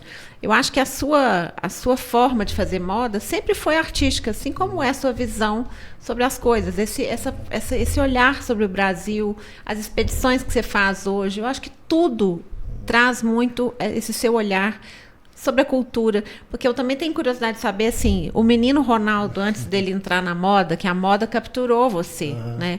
Como que era o menino Ronaldo se vestindo? Família simples, né? Então, você tinha esse olhar para a moda quando você era menino? Bom, no caso da infância, foi uma infância toda com roupa doada, né? Então, às vezes, chegava um fardo de roupa que algum parente mandava e as crianças precisando de roupa, e chegava só roupa de velho. E essa roupa de velho que tinha que vestir as crianças. Eu tenho um amigo que tem uma história parecida. Então, eu lembro de uma roupa que virou minha roupa de festa a infância inteira. Cara, era uma calça, que ela era uma calça de um senhor, num tom de coral, um laranja coral, sabe? Que era uma cor lá dos anos 70, né? Um laranja meio coral, que não é pink, que não é laranja e tal. Me vestiram, a calça veio até aqui. Santropeito. Minha avó fez uma pence aqui atrás. Deixaram a bainha desse tamanho, porque falou, não, ele pode crescer, então vai descer nessa bainha. Com uma camisa xadrez, de fundo branco, xadrez de azul, turquesa, azul marinho e roxo, com essa calça laranja. Então era essa roupa que eu ia para as festas de criança, entendeu? Eu era um palhaço na festa de criança. Então eu sofri muito bullying com essa história da roupa. Então acho que foi meio que uma vingança. De certa forma, né, com a maturidade, eu vi, na verdade, o que eu fazia com a roupa era uma forma de vingança também. Desse período. Mas essa coisa de como me chamam, me titulam, cara, eu nunca liguei muito assim para essa parada, e hoje muito menos. Não, mas assim, como você se considera? Como você se conceitua? Ai, menina, deixa eu te falar. É engraçado, é que no Brasil tem uma diferença de nomenclatura, né? Se você fala que é design de moda, se você fala né, que você é um diretor criativo, estilista, um criativo... Depende da concepção. Ronaldo, como é que quando você se coloca... Bom, tem uma coisa que eu tenho pudor, tá? Eu nunca me intitulei e nunca vou me titular artista. Quem pode olhar o meu trabalho e falar se é arte, se não é, se vê isso como movimento artístico, é o outro. Né? Então eu nunca me coloquei como artista e nem vou me colocar. Agora, hoje, por exemplo, você pode falar assim, que você é um diretor de arte? Talvez seja um diretor de arte, sabe? Sobre as coisas com a expedição, com os figurinos. Mas eu acho que, acima de tudo, é um pensador, né? Eu acho que é um curador, um pensador. Eu acho vocês duas, né? que são especialistas, jornalistas especialistas em moda, têm as suas justificativas. Eu que sou jornalista da Geral, para mim o Ronaldo é estilista, é artista, é diretor de arte, é tudo isso. E eu não sou nem jornalista, na verdade. Vocês estavam falando de uma época do jornalismo mas de moda. Mas você fez comunicação social e é publicitária. Quando eu fui sair das agências e virar autônoma, eu falei com o Jornal do Tempo, você tem quem cubra moda? E fui lá para São Paulo Fashion Week e chegava lá, fazia altas críticas. Dudu Bertolini, não gostei disso. Eu tenho que procurar, porque as coleções do Ronaldo e os desfiles do Ronaldo, na verdade, sempre foram manifestações artísticas, culturais, né? Era uma coisa muito diferente. Então eu nem jornalista sou. Eu só me meti aí nessa área e eu gostava de falar. Eu estou indo não como jornalista, eu estou indo como Cris. Né? Como alguém que... eu nunca levantei a bandeira da moda como arte. Eu sempre levantei a bandeira da moda como cultura. Sabe? Então, mesmo a roupa produzida em série da Renner, da Riachuelo, isso é uma cultura de moda. É verdade. Né? A roupa produzida pelo estilista autoral, isso é uma cultura de moda. Então, assim, sempre foi a briga da moda, o entendimento da moda no Brasil como um vetor cultural. Agora, se é arte, se não é, se o outro faz arte, se não faz. Isso, ao longo da minha carreira, eu arrumei, sem saber, mas muita briga com muita gente. Sabe? Então, a turma dos arquitetos me odeia, fala assim, já vem admitida a ser arquiteto. A turma dos artistas, não lá, o estilista metido a artista. Então, tem um gueto de Belo Horizonte, principalmente de Belo Horizonte, que é uma relação de amor e ódio comigo. Isso. Aqui mesmo, né? Já vem ele se enfiar num trem, né? Na parada. Quando eu acho que o melhor do tempo que a gente está vivendo é isso. Você pode ser estilista, você pode ser jornalista, você pode ser cantor, você pode ser tudo. Entendeu? Ronaldo, uma pergunta aqui, fugindo um pouquinho. As pessoas olham para você, em qualquer lugar que você vai, e falam, pô, que roupa que o Ronaldo tá hoje. Essa roupa, por exemplo, é uma roupa que você não vai achar para comprar numa loja. Então você se preocupa com a roupa que você vai colocar todo dia? Essa jaqueta era de uma coleção minha do Lupicínio Rodrigues, de 2003. Né? Falar que eu não ligo para roupa, obviamente eu vou estar mentindo. Né? Mas a roupa para mim nunca foi um problema. Sabe? Eu não perco noite de sono com o que eu vou usar, o que eu não vou usar. né, com isso. Então, tá Mas tudo o seu certo. guarda-roupa não tem roupa de coleção, por exemplo, da Trackfield, da Zara? Não, de repente tem até uma coisa que eu ganho que eu pego e deixo lá e uso de vez em quando também. Mas é muito reduzido. Eu fico nervoso quando o guarda-roupa está muito cheio. Aí eu dou o guarda-roupa inteiro e começo do zero. Tudo. Vamos falar do Arthur Bispo, voltar no Arthur Bispo. Você fez uma coleção fantástica. E tem em nome esse do olhar Bispo. do artista, do estilista, Ronaldo Fraga. Gente, vocês me permitam, mas eu vou chamar assim, tá? Vocês que fiquem aí discutindo como é que se define, mas para mim artista, estilista é uma pessoa que é reconhecida dentro de Minas Gerais, fora do Minas Gerais, no Brasil todo. Você já fez coleções, já apresentou em vários países do mundo e, cara, isso não tem o que questionar. Você é foda mesmo e a gente está aqui para te entrevistar, para conhecer mais sobre sua história. Então, vou perguntar assim, quando a gente fala em alta costura, as pessoas, né, normais falam, pô, alta costura não é para mim, alta costura é para os artistas de cinema, para os artistas de televisão. Ainda existe esse mito da alta costura? Você trafega nesse setor? Você faz roupa de alta costura para quem te pede? Não, primeiro no Brasil não tem alta costura. Tá? A alta costura é só na França, porque é uma roupa que ela é toda feita à mão, em técnicas e que habilidades de 200 anos, inventadas pelos franceses. Né? Agora, a coisa da roupa exclusiva, sim. Né? Então, aí você fala roupa sob medida. Inclusive, falando do Bispo, quando eu fiz o figurino do Milton, da despedida, eu até, quando recebi o convite, eu lembrava da Bethânia e falei assim, ai, pelo amor de Deus, não mexe com isso, não.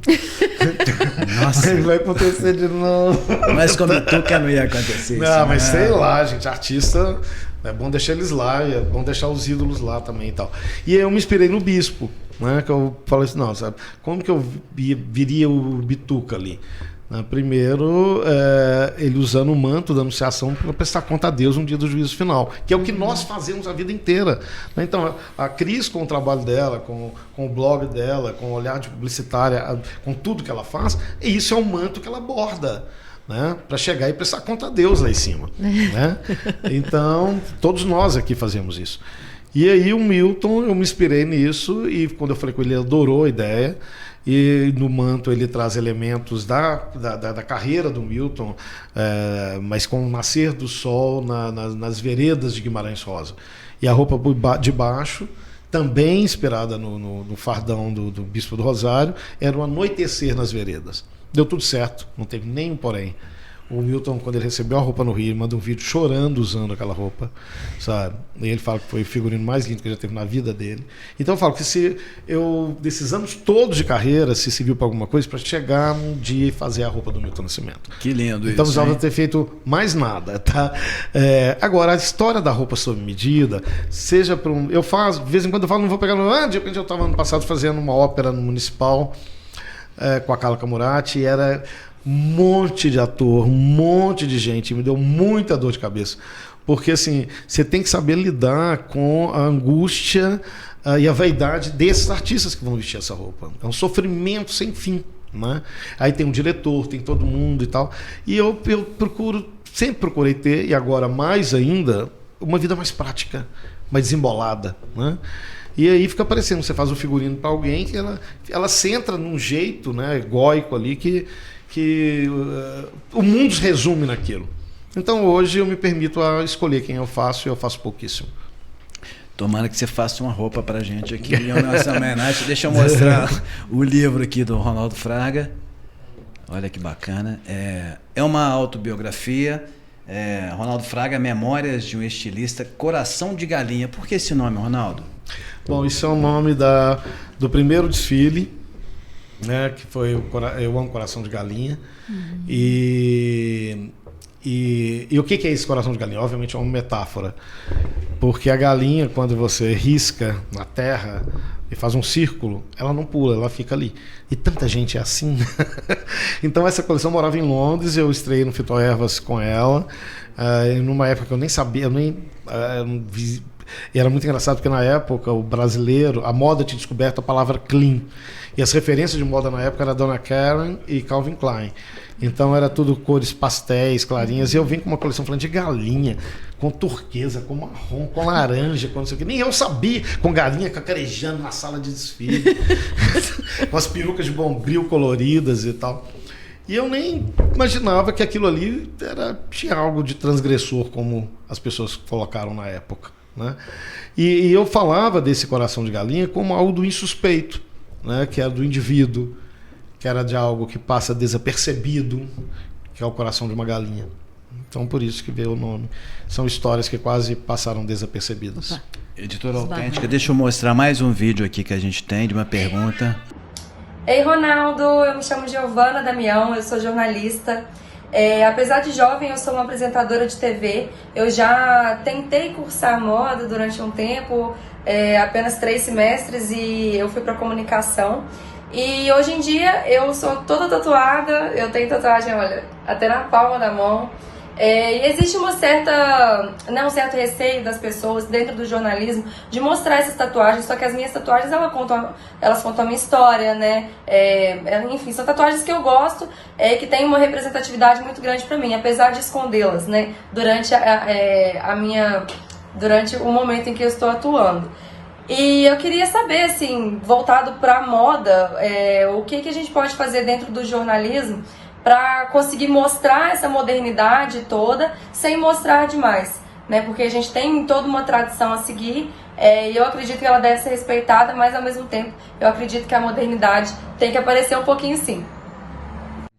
Bom, gente, eu acho que, Giovana, não sei se eu entendi bem, mas quer dizer, como trazer a modernidade da moda para o jornalismo, e o jornalismo, de alguma forma, se prestar a registrar, falar disso, sem falar muito, é isso? Não. Eu acho que ela quis dizer assim, ela perguntou como é que eu posso ser eu mesma com essa modernidade e continuar no jornalismo? Como que você vê isso? Eu acho que ela te fez uma pergunta bem difícil, na verdade, né? Não, eu acho que é bem confusa, porque eu acho que tem várias coisas aí. Tem uma coisa que é pessoal, né? Então não sei onde que ela está trabalhando, né? Porque eu acho que a tatuagem já deixou de ser esse tabu há muito tempo. Mas essa era da diversidade, né? Principalmente Por isso que eu tô tratando de falando. jornalismo, então Tem isso eu acho isso, que não mas, existe. Essa, aliás, ela é muito bonita, continua assim. É. E eu acho que é pouco, pode tatuar mais. Pode tatuar mais.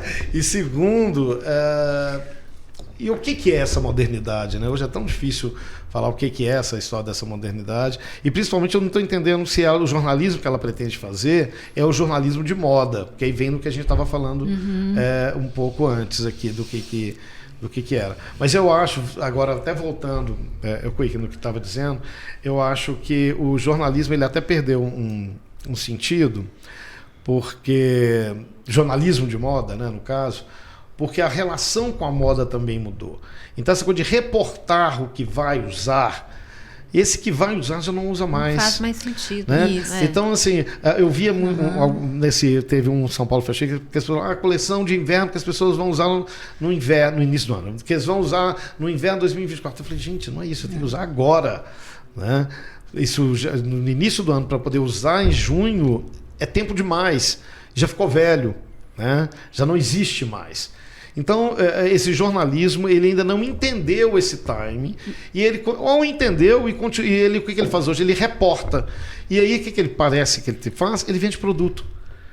Ele faz um trabalho de vender produto só. Ronaldo, você entrou numa discussão, aí eu vou falar no lugar de fala aqui como jornalista, a gente tentando rediscutir essa questão. Eu vou te interromper um segundo, que eu vou fazer um paralelo com o que o Ronaldo está falando em relação à moda com o jornalismo.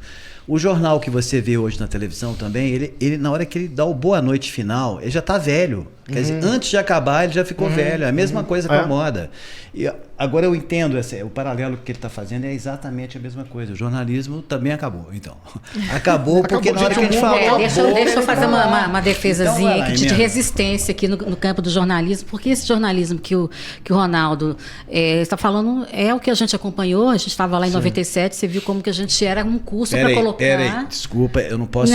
essa fala minha tem que ser melhorada. Não é que o jornalismo acabou. O jornal, na hora que dá o boa noite, ele ficou velho e já estão acontecendo coisas novas, né? Não, e a gente tem que correr atrás para a moda que vai usar aí no inverno, acabou. Isso aí. Então vamos. Mas eu estou falando assim, no questão do jornalismo de moda, quando o Ronaldo fala assim, olha, realmente é um jornalismo que você vai lá, faz a reportagem e fica.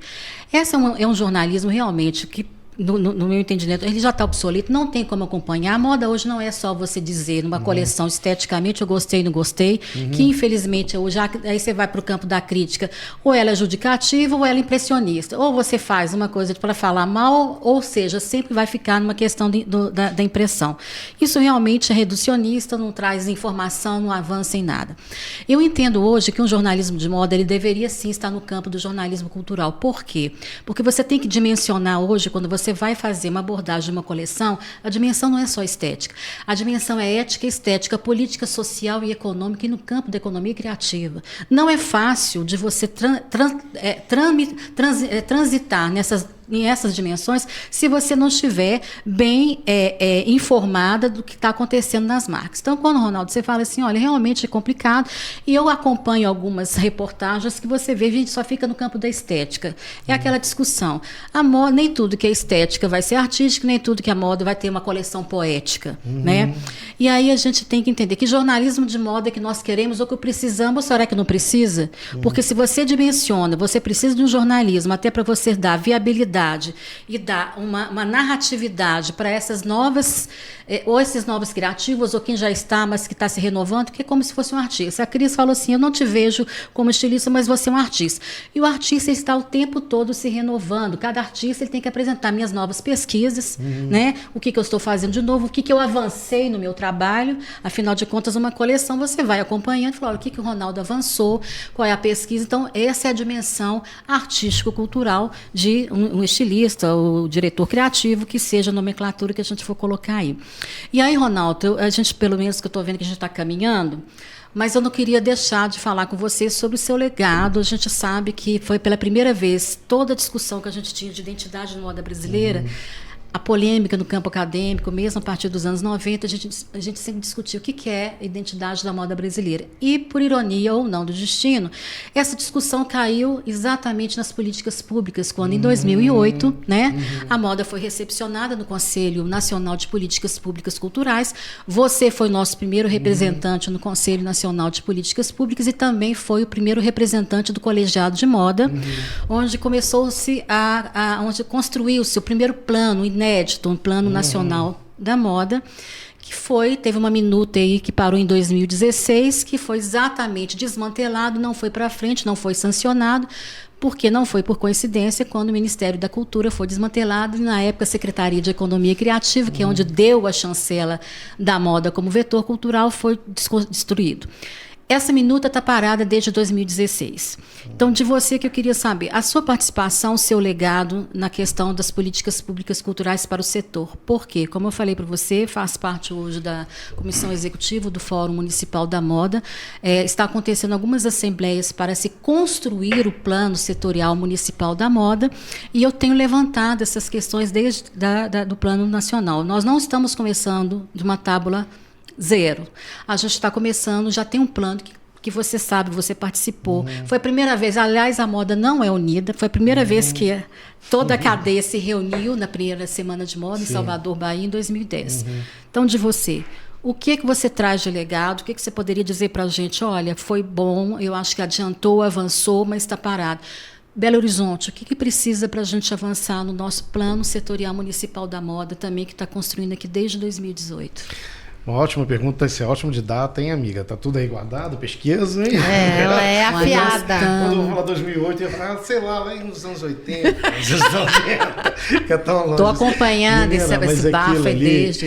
Eu fiquei entre a Cruz e a Caldeirinha, porque o que acontece? Eu lembro que eu cheguei em Brasília e eu fui muito hostilizado, porque quando eu cheguei e sentei ao lado da turma do audiovisual, da turma enfim, das artes plásticas, gente que já estava ali brigando para o seu quinhão há muito tempo, e quando eles olham, estava lá a placa de moda. Aí eles falam assim, gente, o que é isso? Esse bolo já tão minguado. Ainda vai ter que dividir com a moda. Ainda vai ter que dividir com a moda. Isso. Menina, eles me maltratavam tanto ali. Eu ia cumprimentar, a pessoa virava as costas, sabe? o professor da literatura e tal. Mas eu insisti, eu era bonzinho, sabe? Eu levava goiabada, pão de queijo, dava pro povo. E aí, no final deu certo. E por outro lado, eu era cobrado pela moda. Só que aí, o que é o problema? Eu lembro que tem uma reunião em São Paulo, que a Marta Suplicy, ela deu a ordem e falou assim, deem atenção para a moda. Né? Então teve uma reunião na Fiesp e os estilistas vieram me cobrar o que eu estava fazendo lá, porque eles continuavam com impostos altos. Lembro da Glória Coelho. A alíquota estava alta. Eu falei assim, gente, a porta que abriu foi da cultura. Isso, exatamente. Não foi da fazenda. Então o problema era que nem o setor se via como um vetor cultural.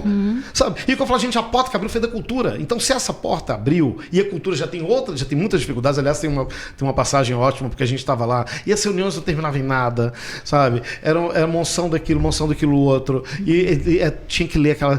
Era terrível. Você pagava para estar em Brasília, sabe? Porque a ajuda de custo era ínfima, sabe? E tal. Aí a Jandira Fegali chegou e falou assim, olha, moçada, vai ter não sei o que lá no Congresso e é importante que a turma da cultura esteja lá.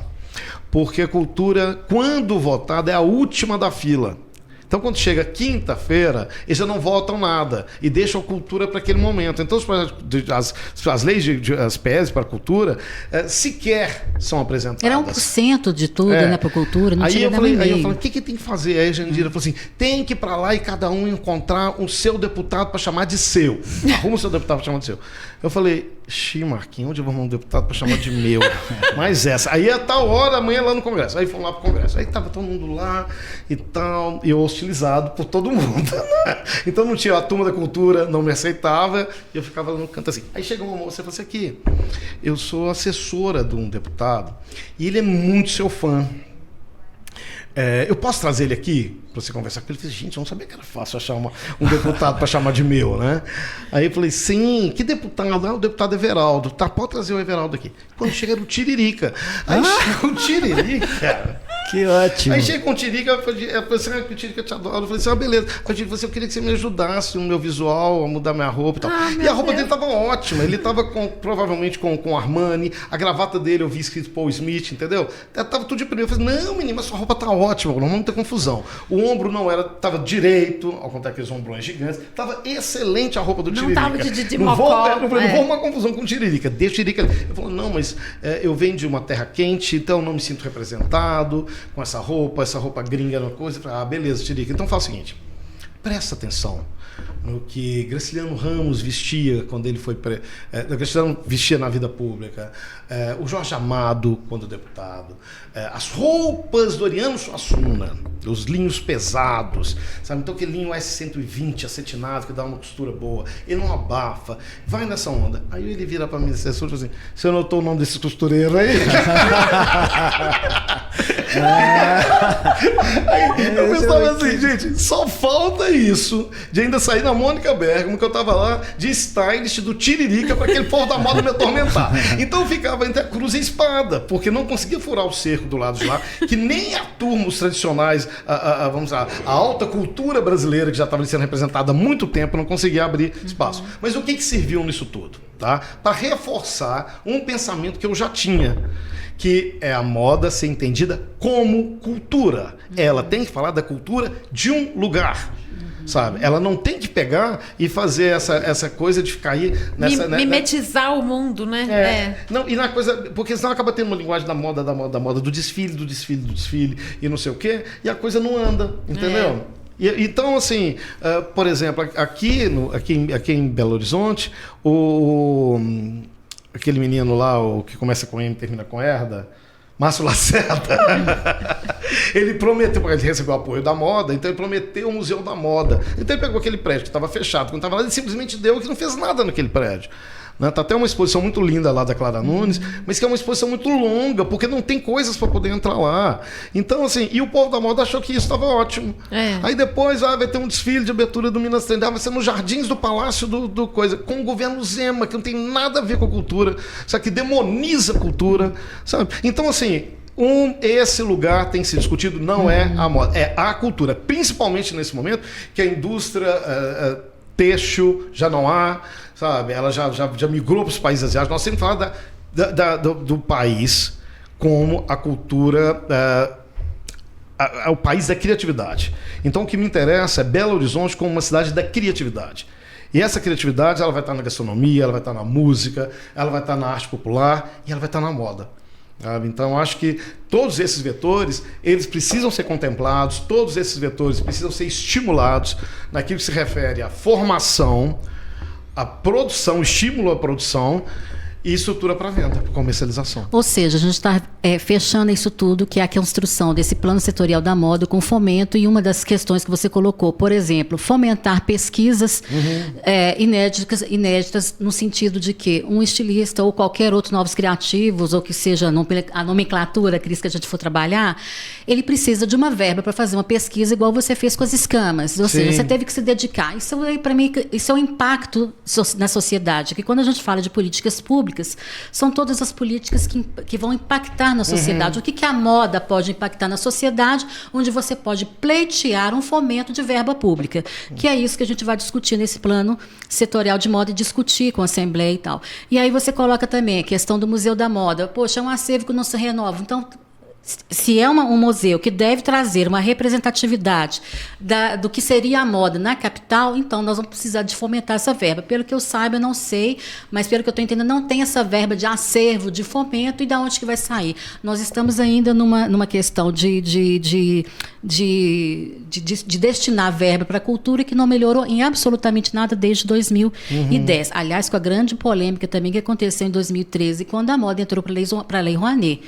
A grande discussão que você tem hoje também nos editais, tanto municipal, estadual, e até de localizar a moda. Né? A moda começou em 2018 aqui na instância municipal, entrou com patrimônio material. Quantas pessoas entraram com projetos em patrimônio? 0,20%, que como as pessoas não se reconhecem como cultura, quiçá, Ronaldo, você apresentar projeto que você possa justificar a moda com patrimônio cultural. Hoje ela deslocou para artes visuais e design. Hoje ela deslocou. Não, na verdade, ela não saiu de lá. O projeto que é considerado o projeto que foi contemplar o projeto número 0 da moda pela Lei Rouanet, foi minha exposição do Rio São Francisco. Sim, eu sei, foi aquela discussão, você e mais dois, né? Não, foi antes. Foi antes. Então, a exposição do Rio São Francisco... Aqui no Palácio das Artes. Que foi, na verdade, eu bati com a cabeça, então era para ser em 10 cidades. E ela foi Palácio das Artes, que até hoje é a 4ª exposição mais visitada do Palácio das Artes, Museu das Culturas Brasileiras em São Paulo, aquele prédio maravilhoso lá do Corbusier lá no Rio, que era um antigo MEC, foi uma exposição linda. O Centro Cultural do Santander em Recife, e fora outras cidades menores. E foi caríssimo fazer aquilo. A exposição era gigantesca. E era uma exposição que não só falava de moda, ela falava de tudo relacionado à cultura do Rio São Francisco. Né? Hoje, por exemplo, eu encontro designers que falam assim, olha, eu era criança, minha mãe me levou naquela exposição e ali eu escolhi minha profissão. Que legal. Sabe? Eu virei o arquiteto, eu virei design gráfico, eu recebo mensagens até hoje falando disso. Então eu falei assim, o projeto se cumpriu. Tá? Mas tem uma outra coisa que eu ia te dizer dessa parte do fomento da cultura. Por exemplo, sempre me acusaram e me acusam de vez em quando, que você faz coisas para o Brasil inteiro, não faz nada para Minas. Você está lá no Nordeste, olha o Jequitinhonha aí. Quer dizer, a primeira coleção que eu fiz das chamadas etnográficas foi uma coleção sobre o Jequitinhonha. Né, que eu, com meus recursos, baixei no Jequitinhonha, fiquei 40 dias no Jequitinhonha e fiz a coleção Costela de Adão. Que quando chegou em São Paulo, os jornalistas falaram assim, nossa, mas que lugar tão miserável tem a ver com a moda. Né? Aí um dia, há pouco tempo, bati com a cabeça, eu falei, Ronaldo, essa feira hippie tá um lixo. Perdeu a identidade. Por que você não faz um projeto de pegar um quarteirão da feira? Ou então pegar a figura do couro, que seja muito boa na feira, a figura do bordado, a figura não sei o quê, e pegar esses nomes e criar uma fila dos mestres dentro da feira da parada lá. Muito legal essa ideia. E aí eles adoraram, isso chegou na prefeitura, e eles adoraram isso, o projeto. E falaram, nossa, é disso que a gente está precisando. E é assim. Quer dizer, que na verdade é você pegar a criatividade como essa mola propulsora que vai gerar economia e falar da cultura de um lugar. E principalmente ter marcas ou ter artesãos que sirvam de exemplo para outros, que façam escola ali naquele lugar. Gente, só que o negócio enrolou tanto. O negócio embolou tanto. E o negócio, assim, era reunião com mais reunião, era mais reunião com mais reunião, que acabou, que não deu nada. Não saiu, né? É muita nada. burocracia, né, Ronaldo? É, que não deu nada. Agora, Então, gente... A gente dá um A pouco gente- de preguiça, né? E foi quando, não, dá um Ronaldo? pouco não, dá muita Quanto preguiça. mais eu conheço as Isso foi- pessoas, mais Quando eu gosto do começa a meu ter gasto. muito- 17, É. 18. Quando dá muita reunião, Que seria reunião. maravilhoso, que não precisava ser eu, não, entendeu? Não me entendi. Eu tô te Mas falando, não é assim, porque a moda nem não tinha entrado 19, no não, era Conselho 19, Municipal, 19. que pelo menos. E foi na instância municipal do que você está falando, não é? É. Não estava nem. Não, talvez. a moda já estava. Não, no A Conselho- Valéria está Conselho muito Municipal, engajada nessa é. discussão política. Vamos mudar um pouquinho o foco. Porém, nós já Vamos, estamos aqui com ele quase... sabe que nós estamos precisando É, de um não, plano com setorial, certeza. que é onde nós É. vamos fomentar essas pesquisas que ele está colocando aí. A cultura Né? precisa Sim. muito, as políticas E públicas criar os precisam nos ajudar. pilares. Sim. Que é pesquisa, que é memória e que é Patrimônio, produção, exatamente. desenvolvimento, entendeu? Se Que tentar bom que a simplificar Valéria esses São está vários olhando isso eixos, para né? a gente, né? Está estudando e está olhando isso para a gente. Depois você dá Nós notícia. estamos na briga lá, ué. Né? Olha só, Estudando, não na gente, briga. nós estamos Vamos com lá. quase 2 horas aqui. Quem quiser conhecer um pouco mais do trabalho do Ronaldo Fraga, tem o Grande Hotel Ronaldo Fraga, na Rua Ceará, 1205, né? 1205, aqui no Funcionários, que é um ponto turístico, né? 1205. Só dá uma resumida pra gente o que as pessoas podem encontrar lá. Fica aberto todo dia. É um ponto Gente, turístico da cidade. bom, o Grande Hotel Ronaldo Fraga, ele é um prédio tombado de 1920 e era um mix de loja, de tudo. E hoje ele é um bistrô e é uma casa de eventos. Tá? Então você pode fazer o que você quiser. Ocupe essa casa, porque essa casa é tombada pelo patrimônio, ela pertence à cidade. Estamos com guardiões da casa, mas é uma casa linda e que é um espaço para exposição, é um espaço para oficina, é um espaço para festas, é um espaço para casamento, é um espaço para tudo. E o ateliê loja no Mercado Novo, que é esse lugar que eu falo, sem sombra de dúvidas, que é o lugar mais cosmopolita hoje do Brasil, e está aqui em Belo Horizonte, que é o Mercado Novo, e que deu um movimento na cidade. Aqui, inclusive, essa parte da feira, Da economia, inclusive, a gente ia economia pegar um criativa, andar lá do Mercado Novo e levar de forma exposição Olha. permanente desses que tivesse o cartão chamado cartão dourado dos artesãos de Belo Horizonte ali, entendeu? Só que com o viés, passando pelo viés da moda, do design, da cultura e tal. E agora também eu acabei de comprar um casarão, aí podia ser aqui, né? Mas é lá em Goiás Velho, em Goiás, que era um prostíbulo de 1913. Então agora eu tenho um cabaré para chamar de meu. E você vai Vou transformar diversificar esse os espaço negócios. Hã? você vai transformar esse cabaré goiano num espaço para expor suas peças também. Vai ser um espaço que a casa agora para entrar no processo de restauração. Também é uma casa tombada, que eu adoro, coisa muito problemática. E aí a novela estava desanimada, aí a novela falou assim, não, vai lá pro agronegócio lá, daquele lugar dos bolsonaristas. Acho que está precisando animar aquele pedaço lá. Brincadeiras à parte, vai ser uma casa que vai fomentar a criatividade também, de hospedagem criativa. Tá? E vai ser um projeto muito lindo. E coleção? Muito lindo. Teremos alguma coisa nova do Ronaldo Fraga para Vai ter. 2024? Eu estou fazendo 25? uma coleção que ela está para ser lançada daqui, acho que um mês, eu acho. Ela vai ser lançada quando ela estiver pronta. É porque ela está sendo toda bordada por detentos da penitenciária de Goiás Velho. Que bacana. Então são homens que já vinham recebendo, aprenderam o saber e o saberes e fazeres ligados ao bordado, com uma estilista ligada ao bordado, trabalho com bordado de lá da terra, que é a Milena, e eu conheci a Milena, e eu cheguei e eu falei assim, Ronaldo, só que a gente precisa dar trabalho para esse povo, porque senão esse projeto vai acabar.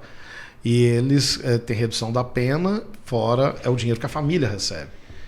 Eu falei, não, então vamos fazer uma coleção aqui. Aí eu comecei a fazer a coleção e tem uma linha de cama, mesa e banho de luxo por uma marca de São Paulo que foi encomendada, me encomendaram e vai ser feita por eles lá também, que poderia ser aqui, né?